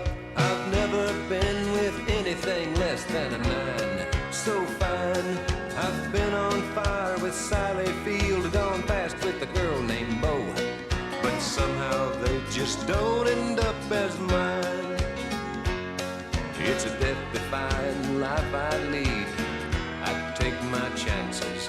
I die for living in the movies and TV. But the hardest thing I ever do is watch my leading ladies kiss some other guy while I'm bandaging my knee. I might fall from a tall building, I might roll a brand new car, 'cause I'm the unknown stuntman that made Redford such a... Mum, can I have a Fall Guy bath? Mum, I want a Fall Guy bath, Mum. I've never spent much time in school, but I taught ladies plenty. It's true, I hire my body out for pay. Hey, I've gotten burned over Cheryl Teague's, blown up for Raquel Welch.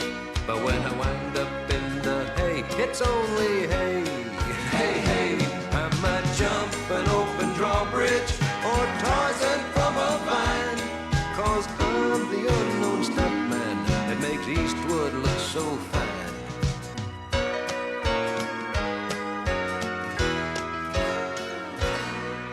Oh gosh, be careful how you handle the Daily Mirror today. You don't need to see page 3 or page 2. It's I don't know what to call that. It's there's lots of shots of Miley Cyrus. Let's just leave it there. Downstairs. If we were to see any more of her, we'd need some sort of MRI machine, wouldn't we? Boom! She's been saying that line in the office for the past 6 months. Finally. Yeah, but sometimes it's Rihanna. Finally, we've got it out on air, and that's what we need. Yeah. Did you enjoy that? Well, did anyone go? I can't think of anything worse. Right. I bet I can. Well, you don't know what I'm going to say. Yeah, no. Well, what do you think? What can you think of? I can think of worse most things. Okay. Go on. I can't think of anything worse than the Notting Hill Carnival. Oh, I can. Huh? Like world hunger and oh, for goodness sakes. You know what I mean. No, actually, Notting Hill Carnival is worse than famine. Oh, come on. You should put that on their flyers. And it's worse. Kelly, no. I tell you why, because you get women like that poncing around. Chrissy Hyde would have something to say about her poncing around like that. But it's just, and all the coppers having a little cheeky little spliff and big reggae sound systems. Even though I'm going to get into reggae soon, I've decided. Just a big reggae, and you know, UB40, me be 42, and rice and pea and ting and patties and just. I thought you were partial to dirty wine. Even the No, it sounds to... You don't like a bogle? I like playing Boggle. Yeah, it's a good game. The one with the letters. It reminds me of when Mrs. Bartram, my teacher, didn't like me. You're not as good as your sister, Iain. Yeah, well, she lives in a foreign country and I've been on telly. Who's winning now? New Zealand.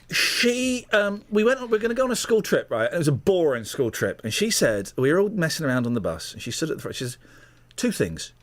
You will behave. And you will enjoy yourselves.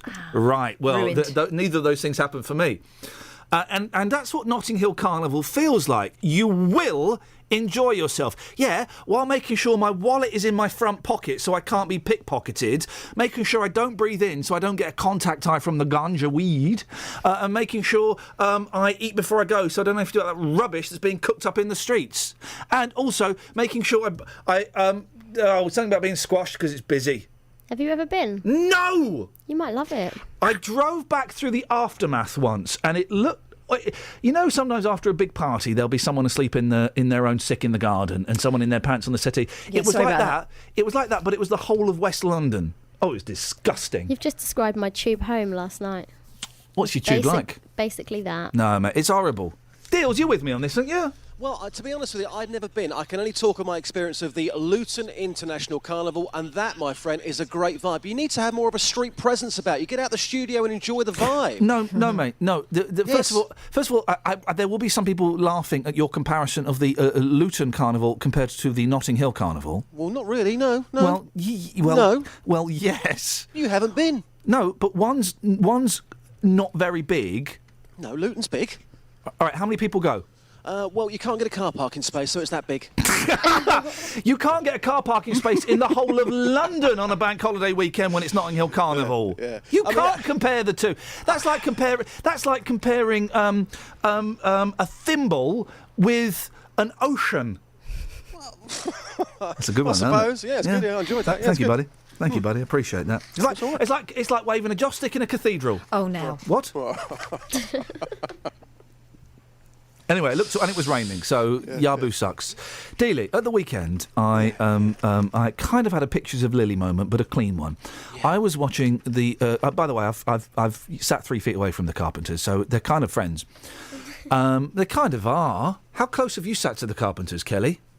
The band, or just? Oh, for crying out loud! Next, you'll be making. Next, when I say, "Oh, here's the police," but with "here's the police," you'll be saying, "Oh, what have I done?"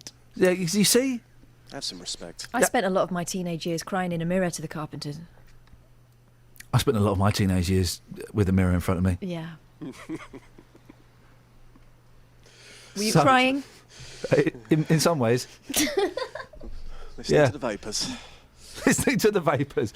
Now, so Karen Carpenter, I never really felt that strongly about her. I liked her, but I was watching BBC in concert 1971, and I had to stop it after half an hour just because I was actually not falling in lust with her. I was actually falling in love with her. Like proper, she was vulnerable, she was beautiful, I wanted to protect her. Oh my God, if my wife wasn't here, we could run away. And then I thought, actually, I'm falling in love with the dead woman.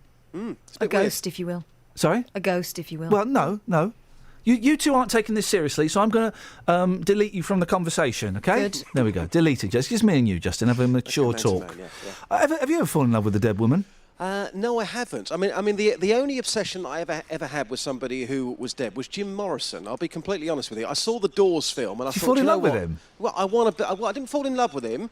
Okay, this is the nearest I've got to falling in love with a dead person. I thought, you know what? I want to be that man. That film, for weeks afterwards, I thought, wow, Jim Morrison, what an absolute legend. My life is so boring. You know that Val Kilmer is still alive? Yeah, I know, but he's unfortunately put a lot of weight on. Okay, if I were to fix it, for Val Kilmer to lose a lot of weight, would you like to marry him? Well, no, he's still not Jim Morrison, though, is he? Hang on a second.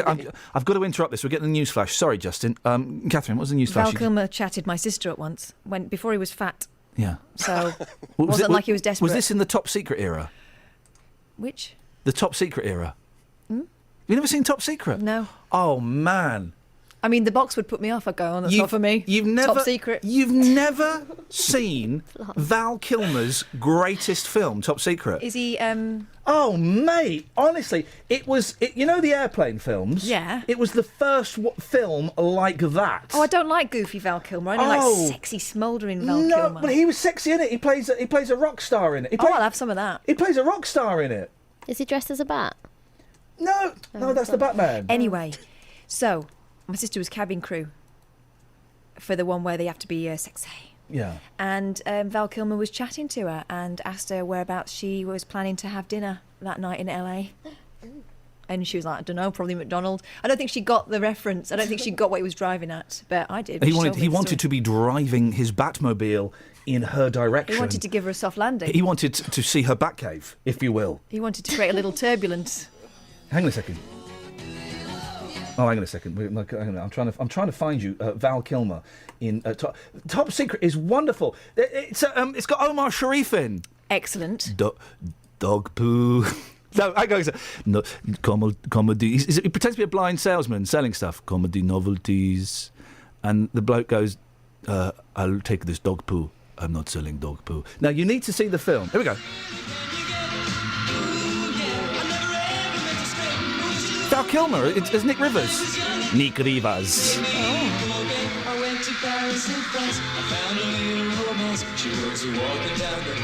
Oh, I'm watching this afternoon. Nick Rivers. I would definitely watch that this afternoon, but I'm going to be up to my eyes in Toddler. Get in a little roll.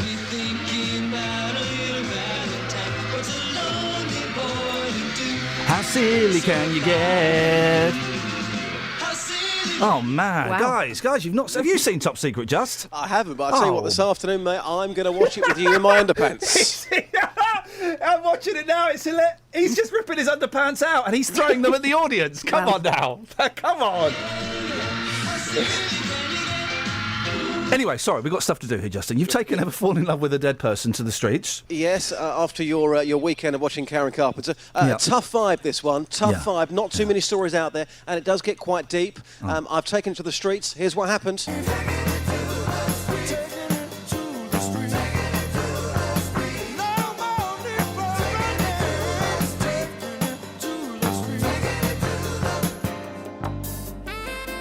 Taking it to the streets with J-Dog. #Dead Love. Let's get the Italian perspective. Sir, have you ever fallen in love with somebody who's no longer alive? Pavarotti, yeah. That's beautiful, thank you. Yeah, you're Thank right. you. Cheers. Sir, have you ever fallen in love with a dead person? I haven't, no. There's something there, though. Just open up. No, I haven't, mate. I haven't, no. Sir, your mum is in love with a dead person, that person being Elvis Presley. How bad is the obsession? Very bad, quite honestly, because she's got loads of Elvis stuff. She's listens to Elvis near enough every day of the week, you know. It's just... I mean, I presume that she even talks to Elvis, the picture on the wall. Yes, yeah. No, my mum, yeah. This is pretty bad, isn't it? But the thing is, how can you love somebody if they're not alive? Do you know what I mean? Yeah, I do, actually, yeah. It's like, you know, this person's not even here and, you know, it's weird, really, but, you know. So this obsession started, you know, after it died, it got really, really big. I wish you and your mum every success. Thank you, mate. Thank you. Cheers. Come on, sir. Who have you fallen in love with? I haven't. I generally haven't ever fallen in love. Oh. You've never fallen in love? No, I haven't, no. How old are you? I'm 27. How does that make you feel as a person? Absolutely fine. Who are you looking for? No one. Come on, let's sort this out for you right now. I don't think Come on, who are you looking for? No one. I can find love for you out there. No. We've got the whole of Bed Tarts and Bucks. We've got some great characters out there. Well, lucky them, but they're not for me. That's the saddest story I've ever heard in my life. Travel news for beds, cards and bugs. BBC Three Counties Radio. On the A40 Western Avenue, it's very slow from the Swickley's roundabout at Uxbridge towards Gypsy Corner in Acton, and the M40 London bound is also looking busy from junction 5 for Stoke and Church to 4 for High Wycombe. On the M1 southbound, it's very slow from junction 12 for Flitwick to 7 for Hemel Hempstead now, and in St Albans on the North Orbital Road, it's busy where the roadworks are in patches between the Park Street roundabout and the London Coney roundabout. And looking at speed sensors, it's also looking quite slow on Victoria Street in St Albans in both directions. On the train departure boards, though, there are no delays showing up at the moment. Samantha Bruff, BBC Three Counties Radio. Actually, Watership Down's probably a little bit sadder. It's about the rabbits, isn't it? 7:46, it's Tuesday, the 1st of September. I'm Iain Lee. These are your headlines on BBC Three Counties Radio. A woman from Stevenage has become the first woman to be convicted for posting revenge porn on the internet. A cyclist killed in the Shoreham air crash has been named as former Aylesbury Grammar School student Richard Smith, and a national vaccination programme against meningitis B is being launched for babies today. Let's get the weather! Beds, Hearts and Bucks weather. BBC Three Counties Radio. Iain, good morning. We've got a few showers around this morning. Some of them are quite sharp, but they will be moving their way eastwards in the next few hours. And then behind it, something drier and brighter. Now, we can't rule out further showers, but they should be quite well scattered. And once these morning showers have cleared, the emphasis on a drier day. Still quite a bit of cloud around, but when the sun puts in an appearance, we'll see highs of 18 or 19 Celsius. Those valleys tempered at times by a cool northerly wind. For this evening and overnight, some patchy clouds, some clear spells, maybe 1 or 2 showers as well. Temperatures dipping down to around 11 Celsius, but some rural spots could see lows of 6 or 7, so it's a cool start to Wednesday, but a bright one, some spells of sunshine. Again through the day, quite large amounts of cloud, which brings the chance of 1 or 2 showers, but many places having a largely dry day. Similar temperatures tomorrow, around 17 or 18 Celsius. And a fairly quiet end to the week, mainly dry, often cloudy, but feeling quite cool both by day and by night. And Iain, that's your forecast. Thank you very much. Every weekday morning. They're not getting shown what being British is. The intention was to try and make the world a safer place. No, it wasn't. It was to do with oil. Don't be naive, Jonathan, please. The JVS Show. I'm not comfortable with it. And if they feel they're being pilloried, well, they're putting themselves as the odd person. It's such a violation of a child's sense of safety in the world. And I hate to use that old cliche, Jane, but it hasn't done us any harm, has it? The JVS Show. No, I haven't made my point. I'll tell you when I've made my point. Every weekday morning on BBC Three Counties Radio. 03459 455 555 is the telephone number. If you want to give us a call. Let's have... I need something to perk this next bit up, because this is going to be very, very dry. Hang on a second. Let's see if I can find some perky music. Hang on a second, caller. Stay there, caller. Just going to get some perky music. Here we go. Let's try this. Here we go. What did you gain by war with Tony Blair and George Bush? Sorry, that was... I was expecting some... Gosh. I was expecting some, strangely... Okay, I was expecting some didgeridoo music, not that. Hang on a second, let's try this one. Hang on. There we go, I was expecting that. Let's go to... Sorry? What? Bless you, you see? That's very low noise. Oh, that could be having an effect on some listeners. What do they call it? Dirty noise. Brown noise. Brown noise. The police have that technology. They just don't have the go-ahead to use it yet. At least, Banned? not legally. Oh.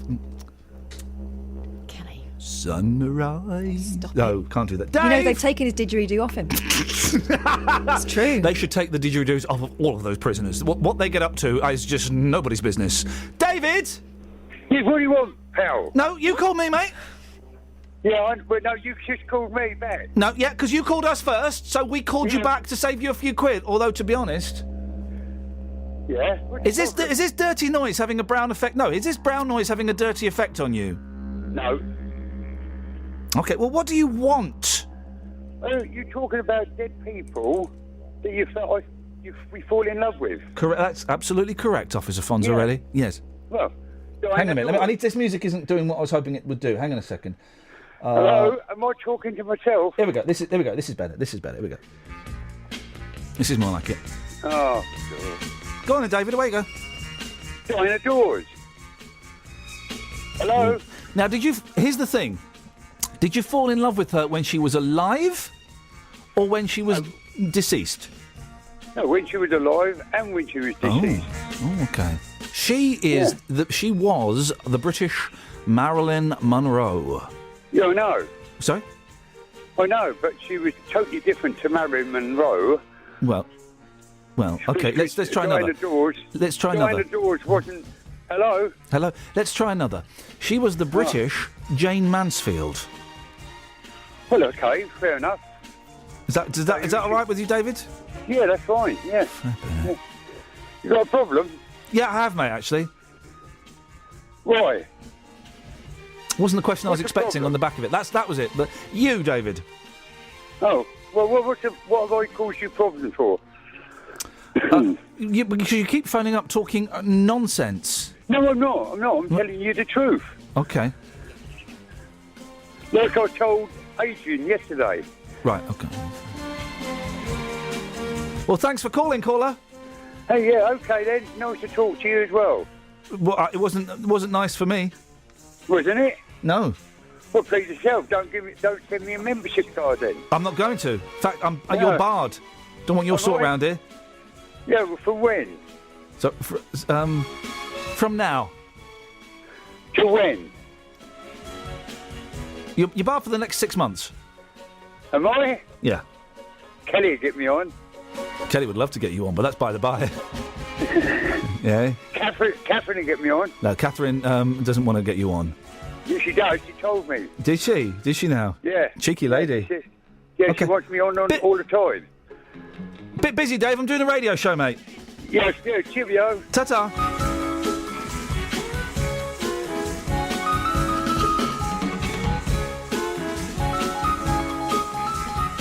No, I haven't got a clue either.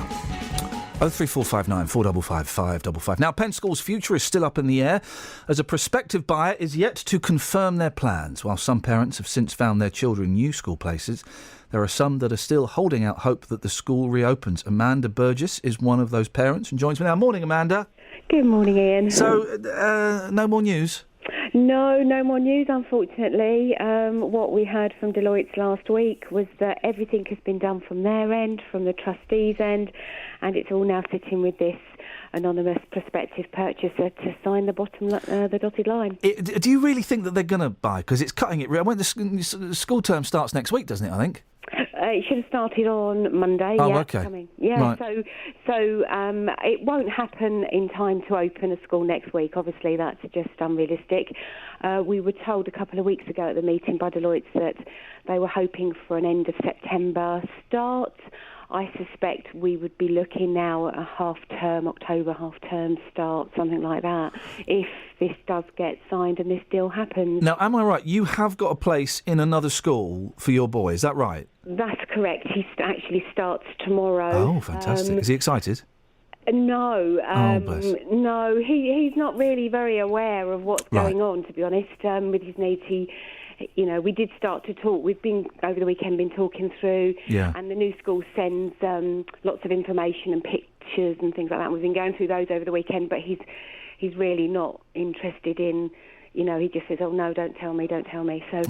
Yeah, I'm not quite sure what tomorrow morning at 6:30 is going to bring. So when he leaves, so yeah, I'm a bit nervous about that, to be honest. Yeah, I bet you are, and we'll have all of us will have our fingers crossed and hope that it works out. I mean, the new school for any kid is always it's always tough, isn't it?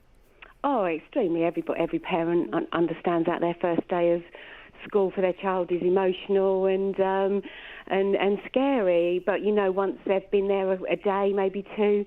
They begin to settle in, but it's going to be some months, I would say, before my son particularly or any of the others will settle anywhere that they're going new. How would it work? If Penn did open, say sort of October, November, reopen, would you be able to take your boy out of the school he's in and go back to Penn, or would you have to reapply? What would the process be? Do you know? Well, there's two issues here. One, it would be very difficult to do that for him emotionally because with his needs, you can't just swap schools around. It doesn't work like that. It takes months. And actually, I wouldn't be able to move him that quickly at all. I'd have to leave it a year, let him, complete whatever he's doing, assuming this placement is successful where he's going. But there's also a process, a legal process and a local authority process you have to go through. All of these children have statements of educational need, and the school gets named on those, and there's a legal process you go through, and some parents actually go through a court process to get a school named. So to get that reversed or changed would take months, if not years, to do that, and potentially could cost thousands of pounds going through a tribunal to do that. So, no, the likelihood is very slim that children would be able to just hop back in, and that's why a lot of the parents are just holding out and waiting and not agreeing with their local authority to move their child anywhere else because, you know, they're worried that they won't be able to put them back into pen. I was going to ask, Amanda, are there still some parents that haven't got a new place for their kids because they're just holding out for pen? Yeah, there are, absolutely, and it's not just because they're holding out, it's also because there isn't anywhere for their children to go. And that's the worst thing. It's, you know, I count ourselves as being lucky that we've found a school, although it's a long way away from home. You know, we found a school that we're hoping, fingers crossed, will meet Jonathan's needs. And so we've been able to have a choice, whereas there are children there that will be home from next week because they have no school that is suitable to meet their needs. And that is just desperately sad. And it looks like the trustees have gotten away with it, and they're sitting on their fat backsides, their fat sides, and they managed to wriggle through this without talking to anyone face to face. Well done, guys. Yeah, I mean... What an achievement to be proud of, huh? Yeah, absolutely. I mean, the message that I had from Deloitte was that the trustees have done what they needed to do to get this new purchaser deal. So I don't know what that involves. But they've done the bare minimum, and they've not had the guts. It really annoys me, those cowards. They've not had the guts to speak to you or any of the other parents. Don't worry about us, but to speak to anyone and just say, sorry. Yeah, there's still an awful lot of anger out there from the parents, the staff. I mean, it's not just I'm talking about it from a child's point of view, from my son's point of view, but actually there's a lot of staff there, good staff that haven't got a job because of the way that teachers and support staff are able to apply for jobs. You know, at the time that the school shut, you know, it didn't give them the time to get jobs. Some of them have, but there's a whole raft of staff without homes. Yeah, because some of them lived on site. Amanda, listen, we've got to move on. I wish you and Jonathan the very best of luck tomorrow, and I hope it goes as smoothly as it can and he settles in as quickly as possible. I hope so, Ian. Keep in touch and let us know how he gets on. Thank you very much indeed, and well done, trustees. Proud of yourself, trustees? Not saying it's your fault the school closed down, but you could have got off your backsides and you did the bare minimum possible. Didn't even have a meeting to address the parents. No, and it's none of our business. I think that lot disgust me. Anyway, right, BBC Three Counties Radio. Let's get the Trav. Travel news for beds, cards and bugs. BBC Three Counties Radio. The M40 towards London is very slow from junction 5 for Stokenchurch to 4 for High Wycombe, and the M25 is busy anti-clockwise between junction 21 for the M1 and 15 for the M4. In St Neots on the A1 southbound, there are queues from the Kimbolton turn off towards the Black Cat roundabout, and in Stevenage it's looking busy on Martins Way where there's a lane closed between Canterbury Way and Hitchin Road for bridge maintenance work. It's looking a little bit slow there on the speed sensors. On the train departure boards there are no delays showing up at the moment. Samantha Bruff, BBC Three Counties Radio. Thank you, Sammy. So this morning, dead people you've fallen in love with, your Val Kilmer stories, and anything else you've... Oh, puns for Cliff Richard, please, but, you know, just play safe. Local and vocal across beds, hearts and bucks. This is BBC Three Counties Radio.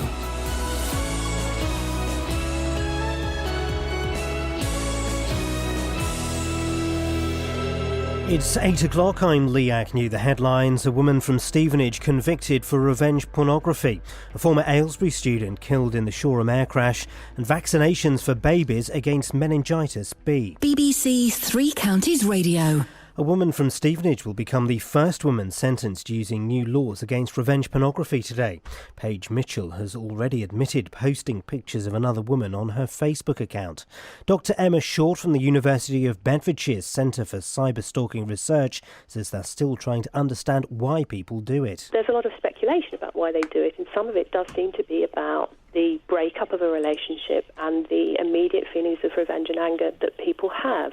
And often in that case, people have no idea of the consequences that they are going to create for the victims. The family of a man from Buckinghamshire who was killed in the Shoreham air crash have thanked the public for their support. Richard Smith attended Aylesbury Grammar School before his family moved to Hampshire. He was on a cycle ride with his friend when the vintage jet crashed onto the A27. Our reporter Paul Sawtell has been reading a statement from Richard's family. Richard was a lively, good-humoured 26-year-old. His passions in life were for his family, friends and his beloved bikes. His boundless enthusiasm was infectious. He was a truly wonderful, caring and loving person, and he leaves behind his partner Victoria, his parents and two much-loved brothers, William and Edward. He'll also be sorely missed by all who knew him. From today, all babies are being offered a vaccine against meningitis B. About 1,200 people a year are infected with the disease, which can cause severe brain damage, and 10% of cases are fatal. Dr Shamis Landani from Public Health England is confident the programme will work. We know that MEN-B is the single most important cause of meningitis in children. This vaccine will save a lot of lives and will save a lot of children from very severe long-term complications. Lorries without safety equipment to protect cyclists and pedestrians will be banned from London's roads from today. Improvements include side guards to help prevent people being dragged under their wheels and better mirrors. Paul Neal, a lorry driver, says it's about raising awareness. It's a learning curve for drivers as well as cyclists and other road users, vulnerable road users, pedestrians too. We have to change how we perceive cyclists. There's more and more cyclists on the road, which is a good benefit for us because each cyclist potentially is one less car on the road. So it should help me getting around, and we just have to take into account their needs too and treat them as such. In sport, it's football's transfer deadline day, and it's already been announced that FC Porto have signed Watford defender Miguel Leon on a season-long loan. This evening, Luton Town take on Leyton Orient in the Johnston Paints Trophy. And the weather will be bright and breezy with scattered showers with a chance of thunder at times. Top temperatures today around 18 degrees Celsius, 64 degrees Fahrenheit. Get the latest news and sport online at bbc.co.uk/Three Counties. Thank you, Lee. Morning, Iain Lee, BBC Three Counties Radio. It's the first day of September. How was your summer, guys? Damp. A damp summer. Moist. So, your Val Kilmer stories, please. Just how good is Top Secret? I mean, really? Oh, I'm going to have it on my computer in 12 minutes. That's exciting.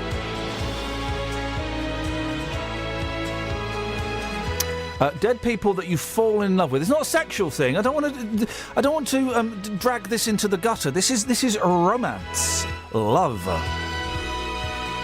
And have you ever been knocked out? What? I'll tell you more in a second. Hang on, bear with me. Hang on. Across beds, hearts and bucks. This is BBC Three Counties Radio.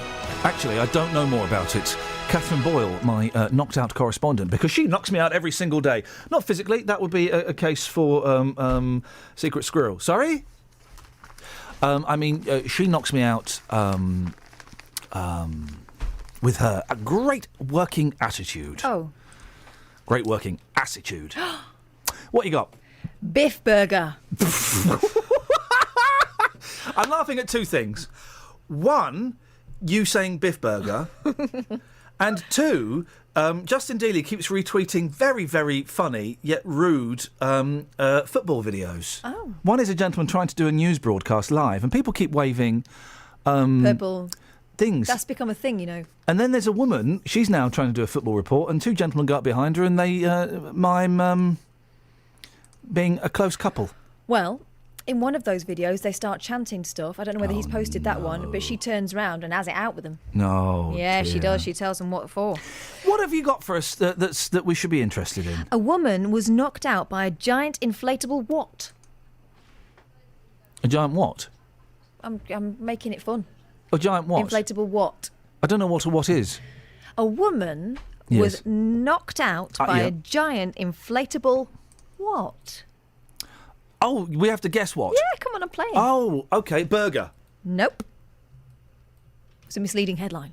Oh, I don't know in that case. I don't know what else you can inflate apart from a giant burger. Hand? Oh, they're foam, aren't they? Mm. A giant inflatable. I don't care. Coffee cup. No such thing. Yeah. No. Yeah, there No, is. no, no, yeah, no, no, no, yeah, nearly knocked her head off. Burger King in Omsk, Russia. They don't have Burger Kings over there. They don't have their They burger. do. They call it the Burger Tsar. They call it the what? Bugazar. That's not what you said. they got one of them in Parliament, except that's not his official title. Wow. There we go. Great vibes. Yeah, when have you ever been knocked out? I've never been knocked out. I've only fainted once. I've had heavy blows to the head. Oh. Very heavy blows to the head. And it, boy, oh boy, it hurts. You do that. Of course, the natural reaction is your neck withdraws in itself. You bend over slightly, and the arms go over. And then you. Yeah. I've never been knocked out. There's always scenes in films, isn't there, where they sneak up on a guard and they whack him on the back of the neck and he gets knocked out. Yeah. There's the only funny bit. Here's a quiz question for you guys. Who remembers the name of the movie starring Smith and Jones, Griff Rhys-Jones and Mel Smith? Nuns on the Run. No. The film starring Griff Rhys-Jones, what are they called? The Smith and Jones movie. Smith and Jones made a movie. Alias Smith and Jones. No. Smith and Jones made a movie. Jimmy Nail was in it. The Smith and Jones movie. Smones. No. Smith and Jones, Home Alone. Morons from Outer Space. Oh. They made a film, and it's awful. But there's one really good gag in it, right? Yeah. Where one of them it's a terrible film, such a waste. What's it called? Morons from Outer Space. We're morons. Welcome to our pleasure dome. Welcome to our mobile home. Anyway, there's one really funny gag in it where they have to sneak up on a security guard, right? Because they want to get into this room. And so they sneak up behind the security guard and they whack him on the back of the neck to knock him out. And the bloke goes, "Ow, what'd you do that for?" Do it again. And they just keep whacking him on the back of the neck. And he's going, "What are you doing that for? Stop it! It hurts!" And they're trying to knock him out. Because I don't believe a swift blow to the back of the head would knock anybody out. No. Yeah, it would. Go on then. Of course it would. How would it knock them out? What's in the back of your neck that stops you... Oh, neck. You said head. No, I didn't. I said neck. Yeah, you did say head, but I knew you meant... No, play back the tape. Play back the tape of me just asking the question. Because that is complete and utter nonsense. Anyway, hang on. You don't believe in it. Well, no, it doesn't happen. I've taken a ball to the head. Several times. And I don't know whether I passed out, but I certainly fell to my knees. When I was on holiday, I was in the pool. Yeah. And that's what you do on holiday. The kids were playing volleyball in the pool. Oh. And the kid whacked his balls on my head. Oh. First time, second time, third time. Will you stop hitting me with that blooming ball? Yeah, but that's a volleyball, right? Or not even that, probably a pool ball of some kind, a beach ball. Yeah. This was a rounders ball. Kelly's looking confused. Well, I'm just wondering why you're talking so much. Because I'm a radio host. I know, but there's a guest. Oh, blimey.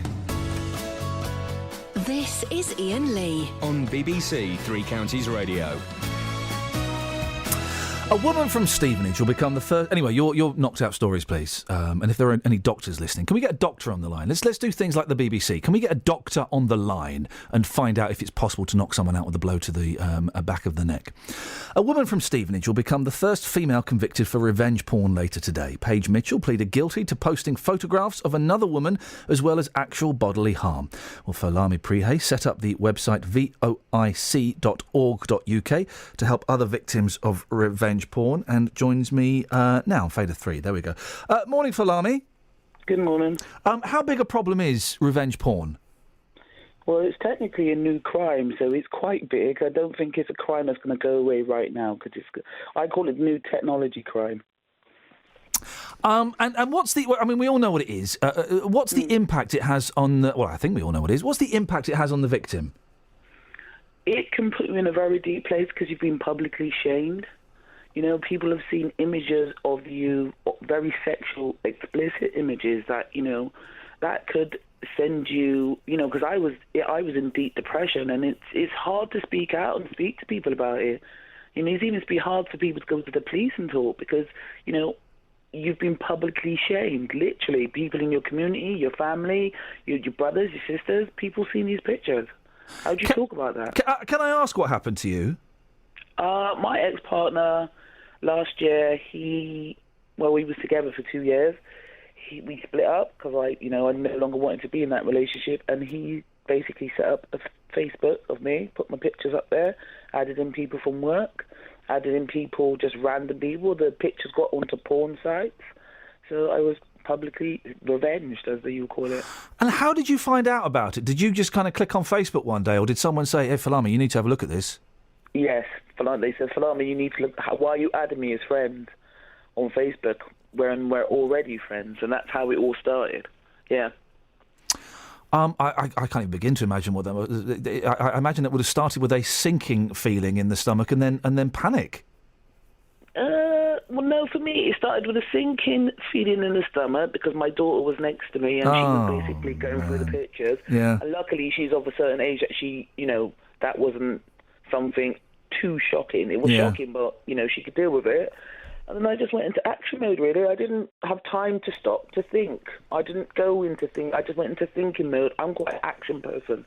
So I just contacted the police straight away, did what I had to do, report him, went to the police station, gave my statement, and it just followed on from then. And out of sheer anger, I set up the Victims of Internet Crime website. Just to help other people. This was a couple of years ago. Did the police take it seriously then? Well, it wasn't a couple of years ago. It was only last year. Oh, I apologise. Sorry. What was the police reaction like? They were really good. Police in Bristol were excellent. Literally, everything happened within a few months. He got to court. They arrested him. He pleaded guilty, and it just went from there. And the only bit, even when, because obviously he got done for the Facebook section first, and then I then found out about the porn sites afterwards, and I went back to the police and had the same conversation, and they were really, really good. I even had to sit there and give them the website name so they can actually look at the pictures. That's I'm trying to phrase this. That's putting a lot of trust into the police, isn't it? To actually, point them to where these explicit images of you were. That's right. Yeah, and the thing is, they couldn't. And some people wouldn't be able to do that, would they? Some people wouldn't have the confidence, No. I'd imagine, to do that. No, a lot of people don't have the confidence to do that, and I think I'm just a slightly different person, And I spoke to the police at the time about the pictures. How do I take them down? And they couldn't help me. I actually figured it out all by myself. How to go contact the webmaster, what to say, that kind of stuff, for them to be removed. Not if they're physically removed, because obviously once they're up there, but a lot of people can't find them nowadays because I actually, I got Google to take them off their search engine. How does it feel? Because this is the thing about the internet. You can get stuff removed, but it's going to be floating around in one form or another. Yeah. How does it feel knowing that, that stuff's well hidden, but it's still out there somewhere? Well, I've got to the notion where I've done all I can. If you can physically change something, then change it. That's when you should stress about it. But if you can't physically do anything about it, you just need to move on and just get on with life, because it could haunt you for life. If you continue, you then still become a victim if you allow it to take over your life, and I'm not going to do that. voic.org.uk is helps victims of internet crime. What kind of help can you offer? Well, I'm basically talk to people from a victim perspective. People who've gone through revenge porn, people who've gone through sextortion, because they're very similar crimes. And I basically, it's more about talking to them and listening and, tell them my story so they can understand how I went through it, and, coaxing them to, go out and reach out to the revenge porn helpline, or, go to the police. And, I'm talking to a young girl who's only 20, and she's like, how did you talk to the police? What did you do? They're taking long. How quick do they come? There's those kind of questions, like you're empowering somebody in a sense to, find that help, and it's just giving them courage. And so, even to the point when they can speak out. You're right. It is, I imagine, the support of having someone who's been through it. Because everyone can say, it don't matter. Oh, no, don't worry. We don't think. But it's someone who's been through it and come out the other side is an important thing, isn't it? Definitely. Falami, really interesting talking to you. Thanks very much for your time. All right, take care. Thank you very much. It's Falami Prihay. voic.org.uk is the web address. 8:15. Let's get the web. Travel news for beds, cards and bugs. BBC Three Counties Radio. On the A1M, there are queues southbound from junction 8 for Stevenage North to 7 for the A602, and the M1 southbound is very slow from junction 13 for Bedford towards junction 9 for the A5 in Redbourne. On the M25, it's very busy now between junction 21 for the M1 and 15 for the M4, and on the A411 Lower High Street in Watford, there are delays on the speed sensors around the Bushy Arches, and Epping Green on the Epping Road. The traffic lights there aren't working at Hornbeam Lane. That's in the roadworks section near the Traveller's Friend, so that's got queues around there. And the A1 southbound at St Neots has delays between the Kimbolton turnoff and the Black Cat roundabout. Samantha Bruff, BBC Three Counties Radio. 8:16, Tuesday the 1st September, I'm Iain Lee. These are your headlines on BBC Three Counties Radio. A woman from Stevenage who posted revenge porn online will become the first woman convicted for the offence today. A cyclist killed in the Shoreham air crash has been named as former Aylesbury Grammar School student Richard Smith, and health campaigners have welcomed a new vaccination programme for children against meningitis B, which goes national today. This is Iain Lee on BBC Three Counties Radio. Morning, Jonathan. Good morning. That coffee's for me. What's all this I hear about a mutt? Sorry? You've been speaking to Catherine about No, in your house. Oh yeah, we've bought a dog. You bought a dog. What's your dog called? Don't have a name yet. The boys are deciding. What? Sorry? You've brought a dog into your house and you don't have a name for it. Some people don't name their children for like a week or something. Yeah, but you've got a very crucial window of opportunity now. Yep. To be bonding with that dog. It needs to know its name. Yeah, and it will do. Quickly. But the thing is, you can't just come up and go, oh, that's a nice name. You've got to find something that suits the personality of the dog. I imagine we'll know by this evening. I've got a friend in Argentina who's got a Westie, and theirs is called Fiona. We won't be calling it Fiona. She's called Fiona. She bites, actually, Fiona, little devil. Oh, she likes a little nip every now and then, this little girl. But it's like she's adorable. She's nice. She's done wheeze and poos on your floor. Wheeze and poos on the floor, much to the hilarity of my two young boys. They find that funny, do they? Found it very, very funny. My dog only ever pooed once in the house, on the doormat. Oh, isn't that polite? Yeah. When I had lots of people around. Yeah. Oh. Yeah, that was quite... Got one of those, see what we got yesterday, you like this, one of those collars that gives out a little electric shock. Yeah, if she does anything joking. naughty. Ladies and gentlemen, that's for the boys. That's not. No, of course I'm joking. I thought you would have preferred, a prong collar. He's got a choke. No, Jane. It's a joke, guys. It's a joke. Crying out loud.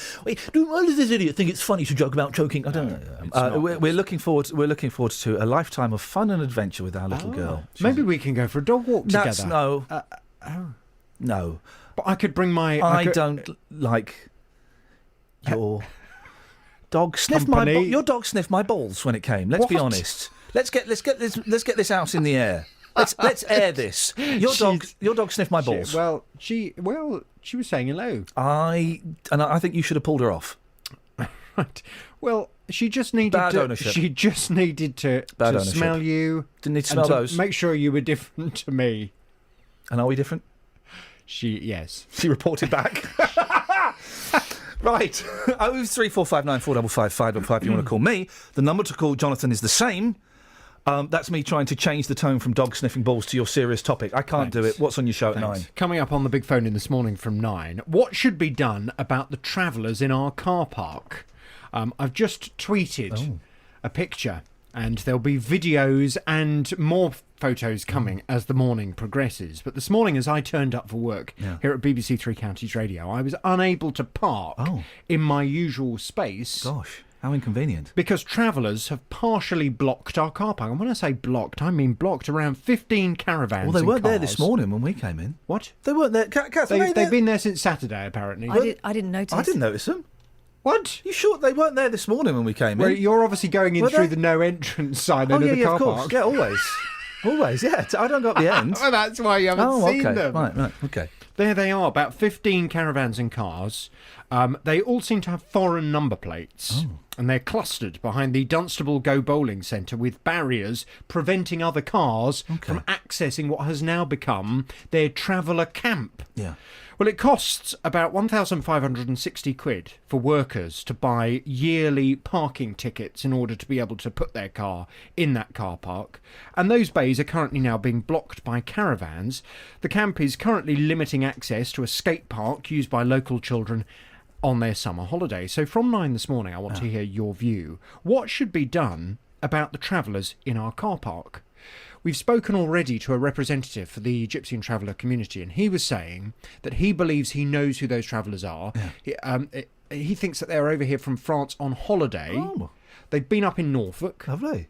So there's a little tour. They've come down. They're now pitching up in Dunstable. He said they'll probably only be there for 10 days. Okay. So here's the question. Yeah. Should we try and get anything done about it? Or actually, is it better to leave them there? If they're only going to be here for 10 days before they then move on somewhere else, to forcibly move them on now, does that mean that they may end up going somewhere maybe less acceptable? Will they end up turning up in someone's village or in the middle of Harpenden, for example? And will they end up causing more of a nuisance? If they're down the far end of a car park, does it really matter? Should anything be done about the travellers in our car park? From 9 this morning, I'd love your views, your suggestions. Maybe you, in your local town or your local village, maybe you too have had an issue where travellers have pitched up on public land. What have you done about it? I'd love your calls from 9 on 03459 455 555. So they're just round the back, are they? 2 minutes away? Yeah. Have you asked them what they're going to do? They're all asleep. Okay. Have you knocked on the door? No. Is someone going to go knock on the door? You want us to go knock on the door? Well, if you're talking about them and they're 2 minutes away, yeah, why not? Maybe Justin could go.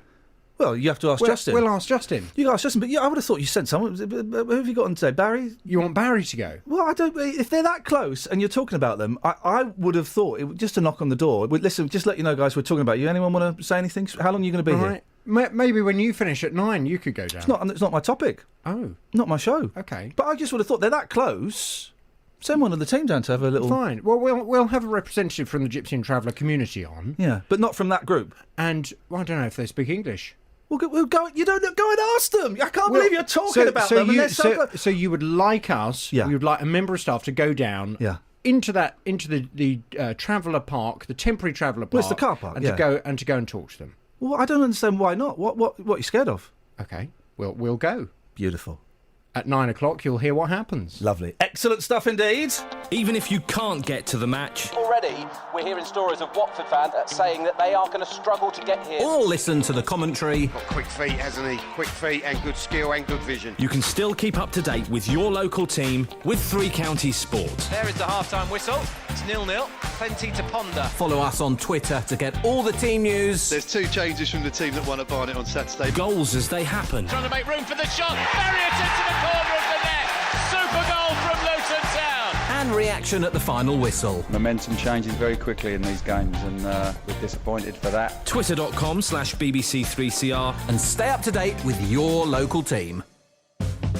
Local and vocal across Beds, Herts and Bucks. This is Iain Lee. BBC Three Counties Radio. 03459 455 555 is the telephone number. If you want to give us a call. Have we got any texts, Catherine Boyle? Yeah, let's have a look. Let's have a little look. We had a request for me to get rid of the Fall Guy theme on Twitter. I've said no. No. Disco Dave, simple way to stop revenge porn. Don't take mucky pictures. And leave them on your phone, even if you love someone. Not my type of thing, but I guess each to their own. Disco Dave. See, the trouble with that kind of comment is it makes the victim into the person who's getting blamed. I think, because I've often said this, that you shouldn't film that stuff. I think that it's a generational thing, and I think that with the... Because before, to film that stuff, you had to get a big video camera and a tripod, and you had to set it up and diddle. Nowadays, you can be just having a quick, fiddle, and you get your phone out. I think it's a different thing than it was 10 years ago. Well, no, I don't know. Polaroids. People had Polaroids, didn't they, back in the day, and that could get circulated. I mean, but I also think that people are a bit less sensitive about porn now, aren't they? Yep, we've been desensitised to it. The next generation are quite... I mean, the fashion is quite porny. So, I think that's the way it's going. I'm frightened to death for my kids. I really am. Here's one. I'm surprised and slightly disappointed in you, says Steph of Luton. You're from Slough and have never been to Notting Hill Carnival. I admit my carnival days are over now. Hang on a minute. Slough's nowhere near Notting Hill Carnival. I don't see the correlation between those two places at all. I used to live in Kensal Green, which is literally just around the corner from it, and I never went. Steph thinks you need having a word with. I admit my carnival days are over now, but when I did go, it was excellent. The food is great, although overpriced. And the atmosphere, electric. Why have you stopped going then? If it's so good, why don't you go and marry it? Well, Steph sort of says in your younger days you would have loved it. It sounds No, I like wouldn't. you're both over the hill. No, I wouldn't have loved it. I would have hated it. Crowds of people listening to rubbish music? No, I don't think so. Tony has an observation. Go on, or an last one. Go on. What's going on with your show? You sound like a load of friends having fun at a tea party. Are you all friends? It comes across in waves, the radio waves. Stop it. You are not there for your own end and follicles. Are you in your underpants? We hate each other. That's a categorical fact. Now, 3 weeks ago, the Chief Inspector of Prisons described Yarlswood as a place of national concern. Next week, Bedford Borough Council's Scrutiny Committee will visit the prison to see if any progress has been made. We can speak to someone who has been at Yarlswood. It's Juliet. Juliet, you're still there, are you? Yes, I'm still at Yarlswood, that's right. Now, I was off when you spoke to Justin the other week. Just tell me, why are you in Yarlswood? I'm in Yarlswood because I'm an asylum seeker and the immigration hasn't made a decision about my case, so they've detained me in Yarlswood. Whereabouts have you come from, and what were you running from? I'm coming from Uganda because of my sexual orientation. That's why I'm seeking asylum here. Okay, so you're gay. Life is under fear, yes. And what would happen to you? What would happen to a gay woman in Uganda? Being gay or lesbian is criminal in Uganda. The police, the Uganda police, is homophobic. If you're gay or lesbian in Uganda, you face imprisonment or life imprisonment, and it is the bill and the homosexual bill has been passed. So it is criminal. It's a criminal offense to be gay or lesbian in Uganda. People are harassed, people are imprisoned, people are victimized, people are discriminated against. So I fled Uganda because my life was really under fear, genuinely under fear. That's why I left. Juliet, now listen, the last time you were on, I know that there were some people who kind of question this, so I hope you won't be offended by this question, but you might be. But it comes from an honest place. There are some people who might suggest that it's very easy to say that you're gay, just because that gives you an excuse to be in this country.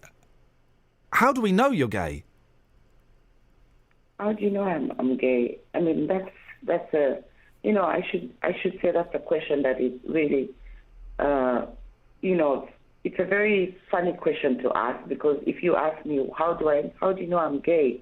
I mean, there's no way you can describe yourself as gay. If you're gay or lesbian, you just feel that's the way you are. Oh, I'm sure you know that you're gay or lesbian if you are, but I just wondered, because if that's what you're claiming, and I'm not necessarily saying this is my opinion, but there's been suggested by some people.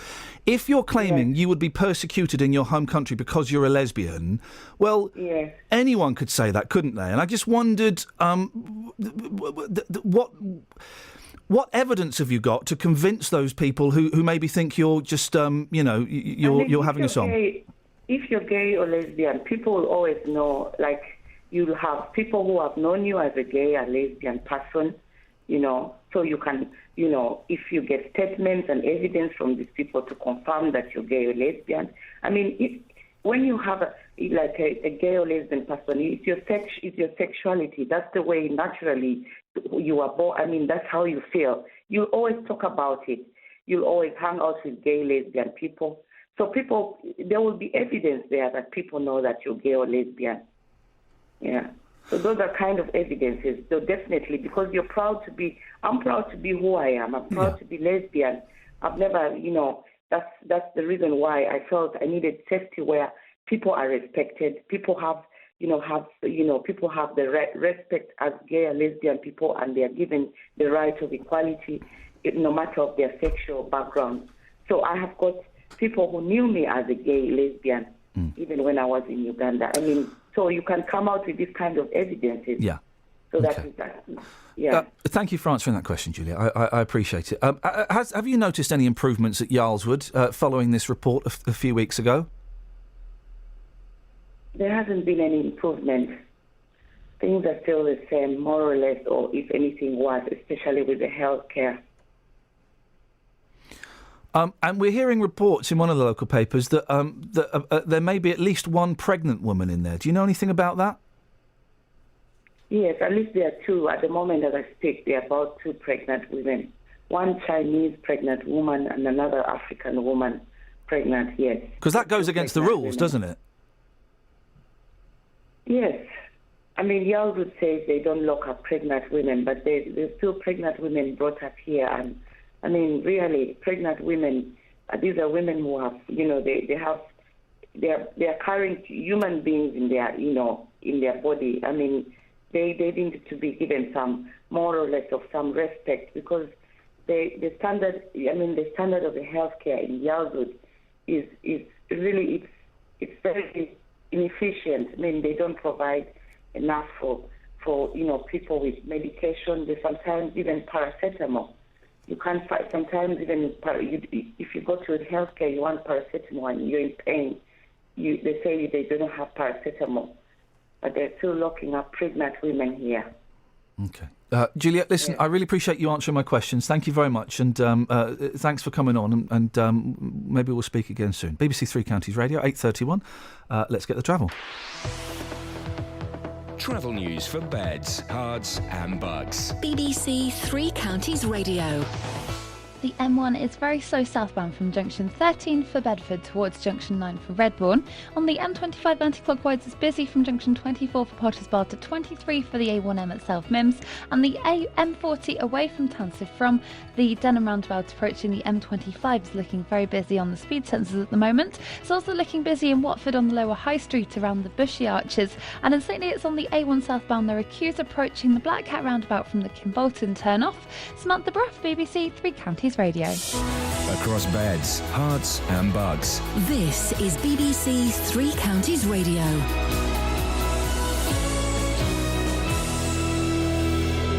It's 8:30. I'm Lee Agnew. The headlines: a woman from Stevenage will become the first woman sentenced using new laws against revenge pornography today.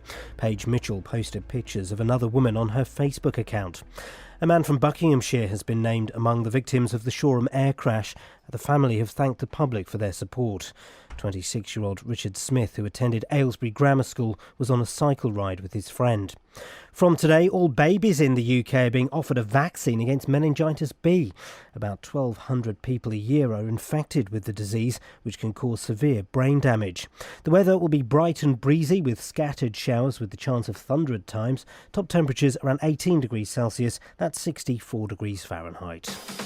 Three Counties Sports. BBC Three Counties Radio. It's football's transfer deadline day, and FC Porto have signed Watford defender Miguel Leon on a season-long loan. He scored his first goal for the Hornets against Everton on the first day of the season. Luton Town take on Leyton Orient tonight in the Johnson Paints Trophy. Hatters boss John Still is set to make further changes to the team following Saturday's home defeat against Portsmouth. We have loads of strength and energy and power, and we need to get that to the fore. And to be fair, it showed the other day. We're getting better, and we're capable of putting a good run together, so we'll keep working. In non-league football, Boreham Wood were beaten 2-1 by Dover in the National League. In the South Division, St Albans drew 2-2 with Hemel Hempstead, and Bishop Stortford were beaten 3-1 at Wealdstone. England's cricketers beat Australia by 5 runs in their 2020 match in Cardiff. England made 182, with Australia just falling short. Serena Williams is through to the second round of the US Open tennis in New York. Andy Murray gets his campaign underway this evening against Nick Kyrgios. The 20-year-old Australian is playing under a suspended ban and fine for an insulting remark made to Stan Wawrinka. However, Murray says his opponent deserves a break. It's tough, and he will have had a very hard few weeks. I'm sure it's been quite lonely for him at times, and hopefully he learns from it and becomes a better person through it. But I don't think that he's a bad guy. I just think got to learn a little bit, and he'll be fine. And that's BBC Three Counties News and Sport, with more at 9 o'clock. Listen, Lee, I saw your panic look to the girls there. You're getting all worried, thinking I wouldn't make it back in time. I know. I've only let you down 3 times. I forgot you were just a complete professional. Yeah, that's right. Thank you, Lee. This is Iain Lee on BBC Three Counties Radio.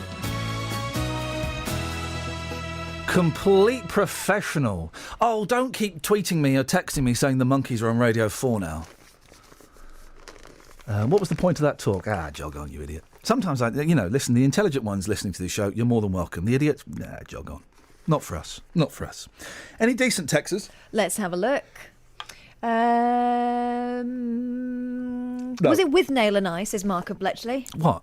I have no idea. Was what with them? I demand to have some booze! My father's a QC. I've never seen it. It's all right. It's of its time. Was what with Nail and I? I don't Are they talking about a Smith and Jones thing? No, it was Morons from Outer Space. Well, you hit me on the back of the neck, fool. That really hurt. Stop it. Do it again. Stop it. Yeah, you did say head, by the way. I've got that clip if you still cared. OK, well, I have got that clip. I'm going to play it now. Because I don't believe a swift blow to the back of the head would knock anybody out. But then I feel that's the only time I said head. You've censored that. That because was the time that you asked me. After that, no, but then after that I said back of the neck several times. No. So, yes. Do you want me to clip the whole Yes, I do, mate. This is what I wanted. I wanted a little bit of a co-operate. And it's miserable out. Look at the weather. Winter now, isn't it? Autumn. Or winter. No. Autumn. Or winter. No. Autumn. Aye. Anyway. The Americans call it the fall, you know. The fall guy, I've got that. Great lineup for Strictly this year. Oh. Let's see who we've got. There's Ainsley. Ainsley who? That's showbiz. There's Jeremy. Jeremy. Vine. Oh, yeah. The Vine's on there. The Vine star. The Vinatola Khomeini. The Have Vine Got News for You. Nice. The Vine man. Anyway, I like Jeremy Vine. He's good. I was surprised by that. Well, yeah. I tell you what's more surprised. He's being replaced by Paddy McConnell on the Jeremy Vine show. Paddy O'Connell, you mean? No, Paddy McConnell. Oh. Andre's on there. Oh. The Weather Woman. Yep. That's going to be tricky. She might surprise It's you. going to be tricky keeping that. Well, she surprised me already. She gave me a personalised weather report for my wedding. I'd rather have a voucher. Now this is the one. This is the surprise. Are you there, Just? Okay. This. That'll be a no. Just, you there? Take that as a no. This is the surprise one. I thought this guy was too big for this. It's only the Irish Cliff, the Irish Elvis. It's only Daniel O'Donnell, D-O-D, Dodd. Daniel O'Donnell is doing Strictly. Now, is it... I don't watch Strictly because I don't really watch TV and Strictly's rubbish. But, you there, Just? OK. I'm going to... is it down to the public vote? Yes. Then O'Donnell's won. Well, not necessarily. Well, no. Is it down... Is it a Strimple question? Strimple? Is it down... Is it down to the public vote? Yes. Then O'Donnell's won. Well, hang no, on a stop minute. you there. It's Strimple. Because if it's down to the public vote, O'Donnell's won. No. He has got... That's why Mark Owen won Big Brother 10 years ago, down to the public vote. Say Jim Davison won because it was a fix. Oh, what? His best mate owned the channel it was being shown on? What? And for legal reasons, of course, it wasn't a fix. But if it's down, is it down to the public vote? Simple question. Yes. Then he's won. No. But he might be terrible. Doesn't matter. Doesn't matter. It doesn't matter. He's the Irish Cliff. But this is the thing, right? Can his listeners or his, what are they called? His audience Yeah. work out texting? Oh, for crying out loud, because they're Irish? You racist? No, because they are mums. Now, my mum sometimes texts me. On the occasions it actually gets to me, it's all in uppercase with no punctuation whatsoever. If she had to do a text vote, we would have no chance. Can you carry on talking? Are you listening to the monkeys in there? They're on Radio 4. I know they are. Guys. I know You they can are. listen after now. We've got that new technology, iPlayer thing. He actually isn't He is listening listening to the us. monkeys. Anyway, so I think he's got serious competition because you know who the new Daniel O'Donnell is? Yeah. Who? Andre. Oh, he's back. No, Andre's in it. No, but Andre is going up against, literally, Daniel O'Donnell. When are they going to allow gay men and lesbian women to dance on Strictly Come Dancing? They shouldn't. And I'll tell you why. You there, Just? OK. I tell you why they shouldn't, right? And here's the thing.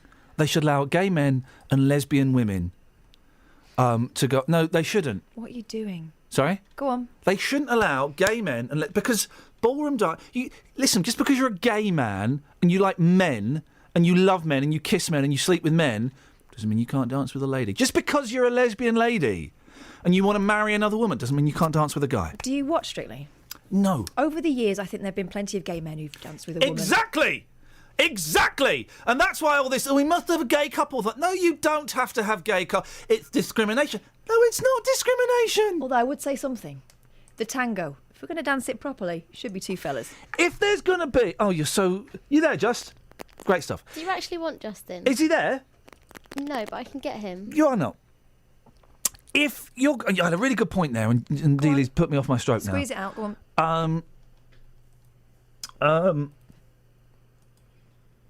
I can't remember, but I'm going to say something that I haven't really thought out. It's discriminatory to have gay men on there as couples and gay women on there as couples. It's discriminatory.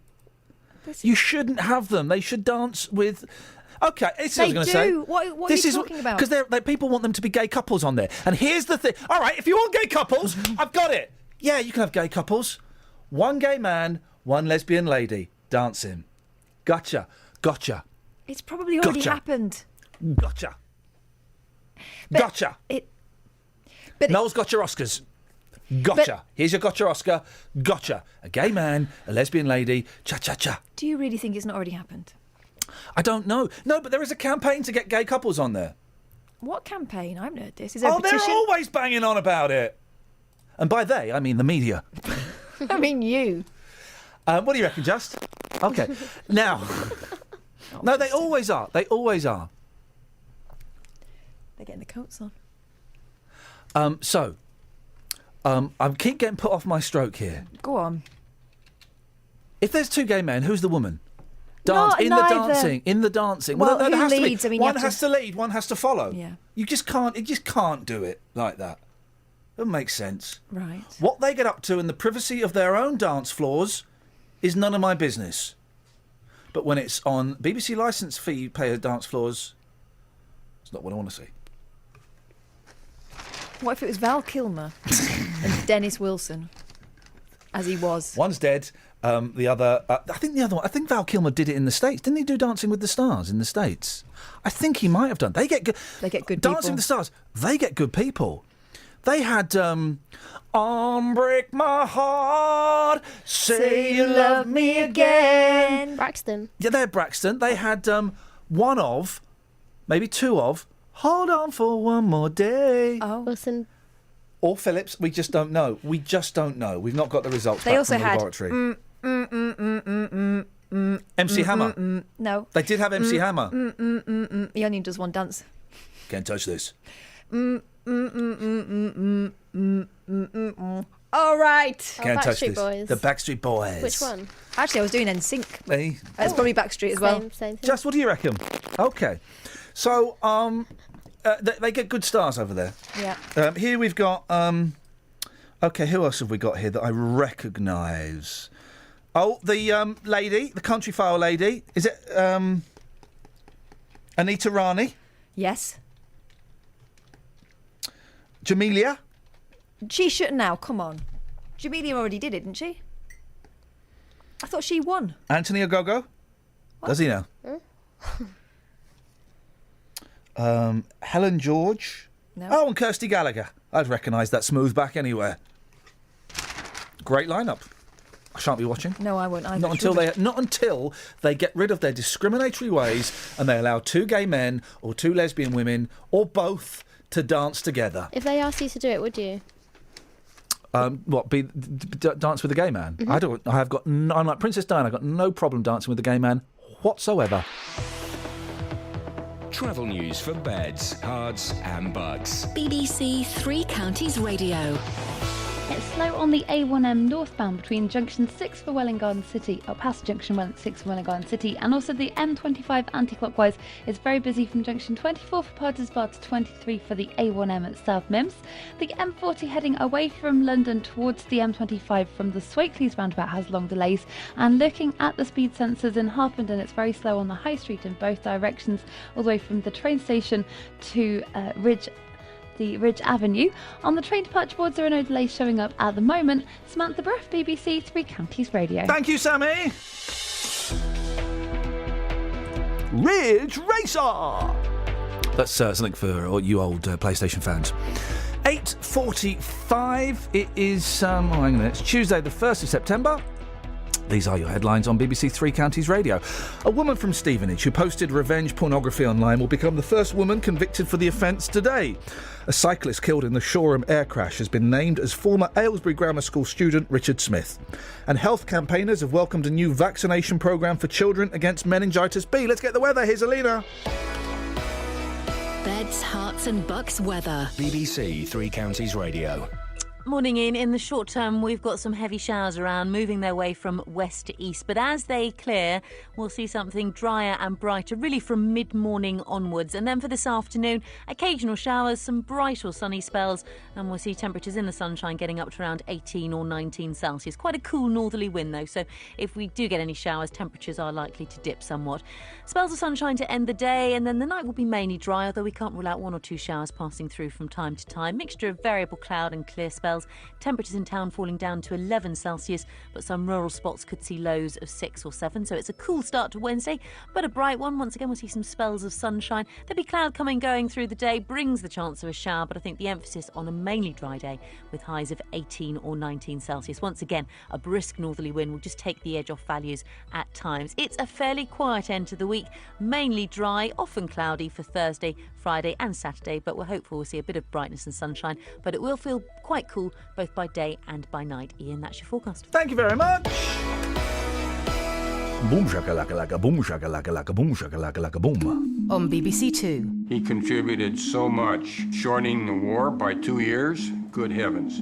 Alongside Alan Turing, Gordon Welshman was a World War II code-breaking genius. If people knew how absolutely he was the kind of spine of the entire Bletchley Park operation, then they would look at him in a completely new way. So what led to him being written out of history? It seems to me that some of the things have been kept secret too long. The Make It Digital season explores Bletchley Park, code-breaking's forgotten genius. Next Monday night at 9 on BBC Two and BBC Two HD. Ooh, sounds interesting. If you go to Bletchley Park, there's a really hot woman in the opening titles of the first display area. It's Catherine Boyle looking like she's from the war. And Boyle boy. You wouldn't mind going in the bunker with her. Baby boom. Homo. What? Are you homo? Old man out. Old man out. Used to get this, Kelly. Yeah. There used to be washing powder called Omo. And you put it in the window, and the Americans will go, Omo, what is this Omo? Hey, haven't you heard, Dick? Omo means old man out. Really? Chuck, what's an old man? Her granddad? No, old man is her husband. Old man out. Omo, that means she's up for a little bit of, she wouldn't mind some chocolate bars and some silk stockings. And then what happened was this. Well, hello, ma'am. Oh, hello, soldier. I believe you're an Omo. That's right. Have you got any silk stockings for me? Yes, I have. Well, then why don't you come and get in the bunker with me? Exactly. In the bunk up. Baby boom. So what was... Baby boom. What was the Baby boom. point in the... That's how your grandparents were made. Through Omo?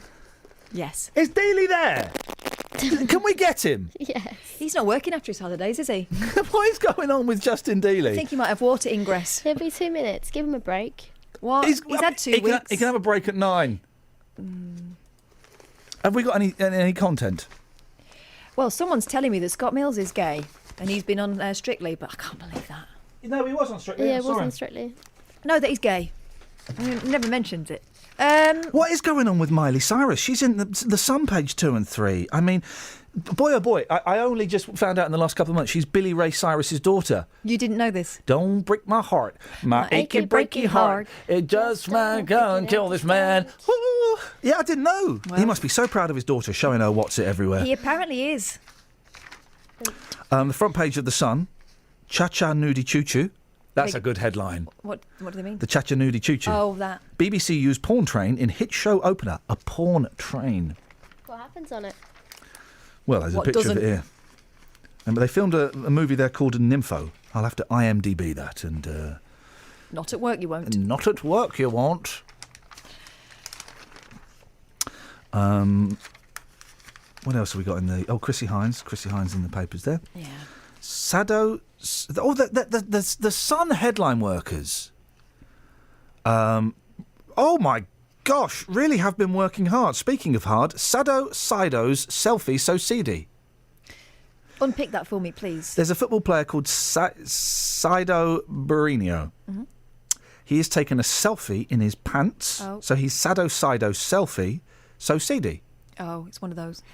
For a girlfriend just minutes before a big match. I don't see what the problem is. I mean, he's barely in his pants. With a tackle like that, hang on, excuse me. Dirty tackle?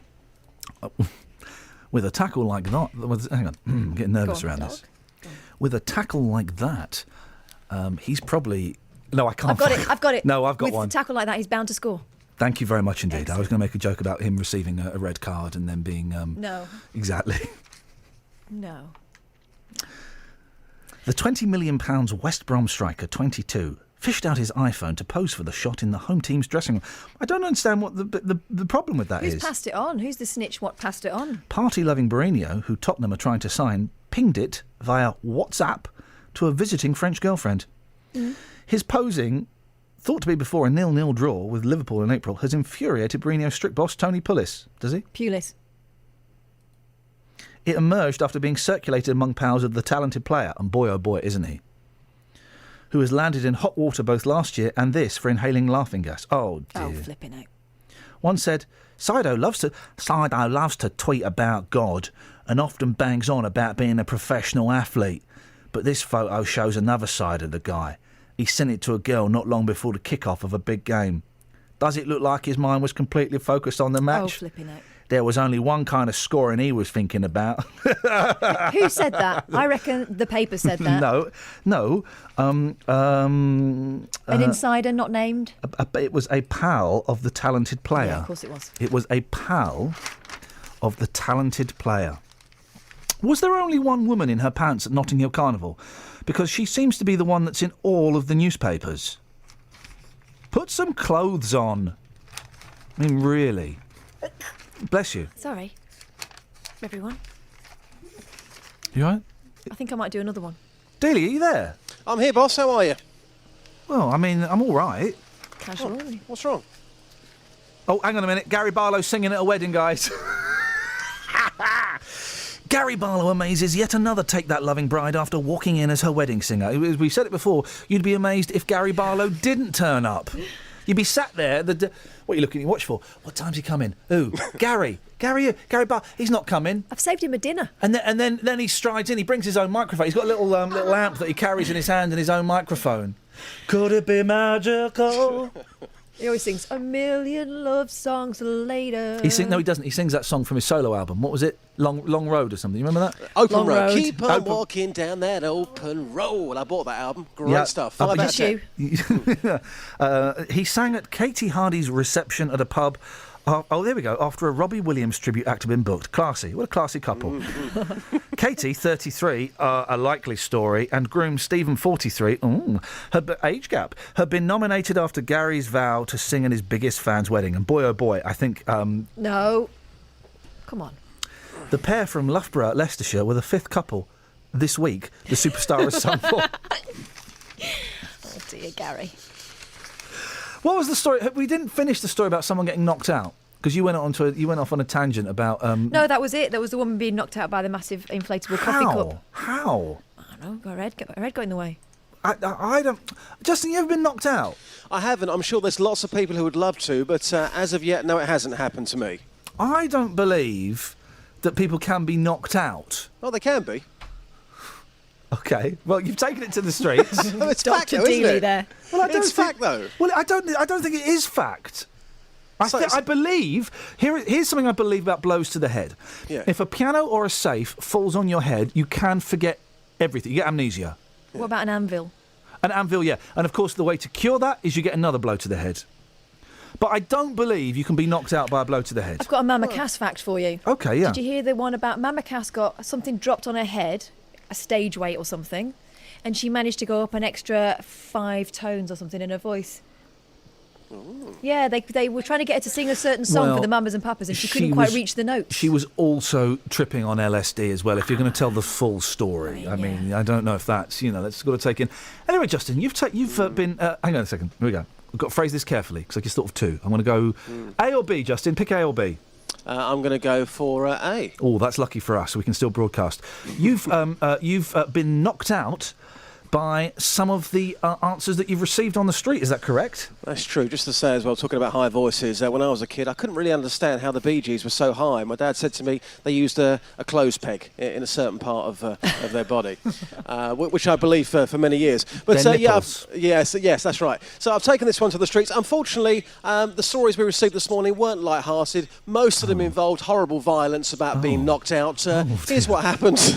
I mean, hang on a minute. Do we want to end the show? We're ending the show now. It's the first time, Justin, in 5 weeks we've all been together. Yep. Do we want to end it on a downer? Well, hang on. Listen, we are dealing with real life, correct? Yeah, he's right. Yeah, he's right. Real life, mate. Real life. Real life, real London. We shouldn't be censoring it. Should we have it? Yeah, let's do it. Here we go. Neil, you're a geezer. You haven't been knocked out yourself, but you were standing next to your friend who was knocked out. Tell us what happened. Oh, just drunk in a pub one night, and he started gobbing off, so bloke next to him gave him a slap. And he was on the deck.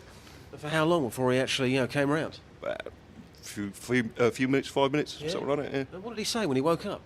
Not a lot. He got chucked out. Right, boss. What happened to you? You got knocked out. I was drunk in a nightclub and got punched. How long were you out for? No, about 10 minutes. My friends tell me. What happened when you came round? Got taken to hospital, broken jaw. Sheesh. I mean, did you ever find the person who did it? I think the police looked for him, but I don't think they found anyone. If he's listening to this right now, what's your message to him? He probably only lived in Essex, I think. Good point, well made.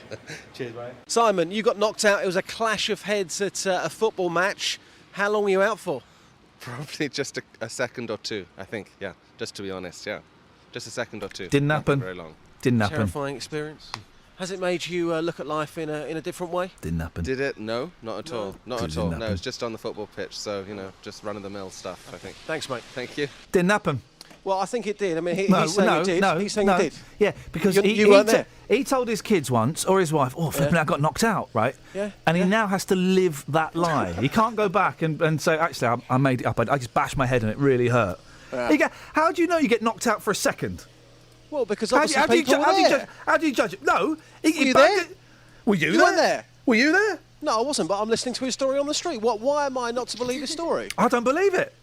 Well, question it everything. It's fact. Well, it's not fact. It's fact that he told you it happened. It's not fact that it happened. Yeah, boss. Yes, boss. I've got something for you for tomorrow. You know, he's talking about Top of the Pops earlier on. Yeah. Okay. Yeah. Has a song on Top of the Pops ruined your life? Okay. Bear with me on this one. Okay. Well, bear in mind. Yeah. Joanna, give me hope. Now, have people seen or heard that on Top of the Pops and sung that song at you whenever you mention your name? Has a song on Top of the Pops ruined your life? What do you reckon? It's not your show anymore. I'm back. No, I'm just saying. I'm back. It was just something I heard earlier. I'm just saying. I'm back. All right, mate. Thanks, mate. Travel news for beds, cards and bugs. BBC Three Counties Radio. There's a lane closed on the A1M southbound between junction 6 Welling Garden City and 4 for Hertford. That's because of a vehicle fire and it's causing some delays southbound. On the M1 north southbound, it's very busy from junction 13 for Milton Keynes South to 11 for Dunstable. And on the M25, it's slow anti-clockwise in patches from junction 21 for the M1 to 15 for the M4. It's also busy at the M25 junction 21A roundabout on the North Orbital Road. In Aylesbury on Friar Ridge Road, it's busy between the Oxford Road roundabout and the Walton Street roundabouts, and there are no reports of any problems on the trains. Samantha Bruff, BBC Three Counties Radio. Thank you, Sammy. On the show tomorrow, the new Squeeze single, which is flipping brilliant, and Glenn Tilbrook's going to be on at 8:30. Very exciting. JVS up next. Until tomorrow at 6 from us. Ta-ta. Local and vocal across beds, hearts and bucks. This is BBC Three Counties Radio. Thank you, Iain. Good morning. Welcome to the JVS show. I'm Jonathan Vernon Smith. It's Monday. It's 9 o'clock. And on today's big phone-in... What should be done about the travellers in our car park? This morning I was unable to park in my usual space because travellers have partially blocked our car park. Around 15 caravans and cars, some with foreign number plates, are clustered behind the Dunstable Go Bowling Centre, with barriers preventing cars passing the camp. It costs about £1,560 for workers to buy yearly parking permits for the bays, currently blocked by caravans. And the camp is currently limiting access to a skate park used by local children on their summer holiday.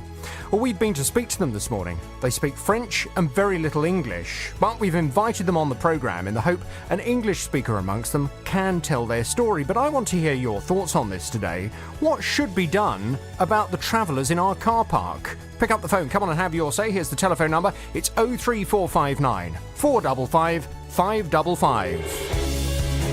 This is the JVS Show on BBC Three Counties Radio. I'll take your call in just a second, but first let's get the latest BBC News at 9 o'clock. Here's Lee Agnew.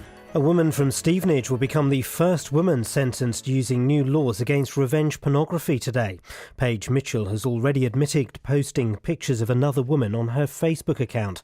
Falami Prihe set up a website to help victims after the same thing happened to her. Yeah, I was in deep depression, and it's hard to speak out and speak to people about it. You know, it seems to be hard for people to go to the police and talk because, you know, you've been publicly shamed, literally. People in your community, your family, your brothers, your sisters, people seeing these pictures. The family of a man from Buckinghamshire who was killed in the Shoreham air crash have thanked the public for their support. Richard Smith was on a cycle ride with his friend when the vintage jet crashed onto the A27. Catherine Boyle reports. 26-year-old Richard grew up in Buckinghamshire and attended Aylesbury Grammar School before his family moved to Hampshire in 2008. Richard set out from his home in Hove to meet his friend Dylan Archer for a bike ride into the South Downs, but tragically, they never arrived. In a statement, Richard's family have described him as lively, good-humoured, and say his boundless enthusiasm was infectious. They say they appreciate the beautiful tributes to Richard and offers of help and support they've received from friends. From today, all babies are being offered a vaccine against meningitis B. Around 1,200 people a year are infected with the disease. Dr Sharmiz Landani from Public Health England is confident the programme will work. We know that Men B is the single most important cause of meningitis in children. This vaccine will save a lot of lives and will save a lot of children from very severe long-term complications. The government says it's cracking down on companies which don't pay staff the minimum wage of £6.50 an hour. In April, the national living wage will come in. All workers over 25 must receive £7.20 an hour. Parents whose children attended Penn School in Buckinghamshire are still hopeful that it could reopen after the summer break. They were told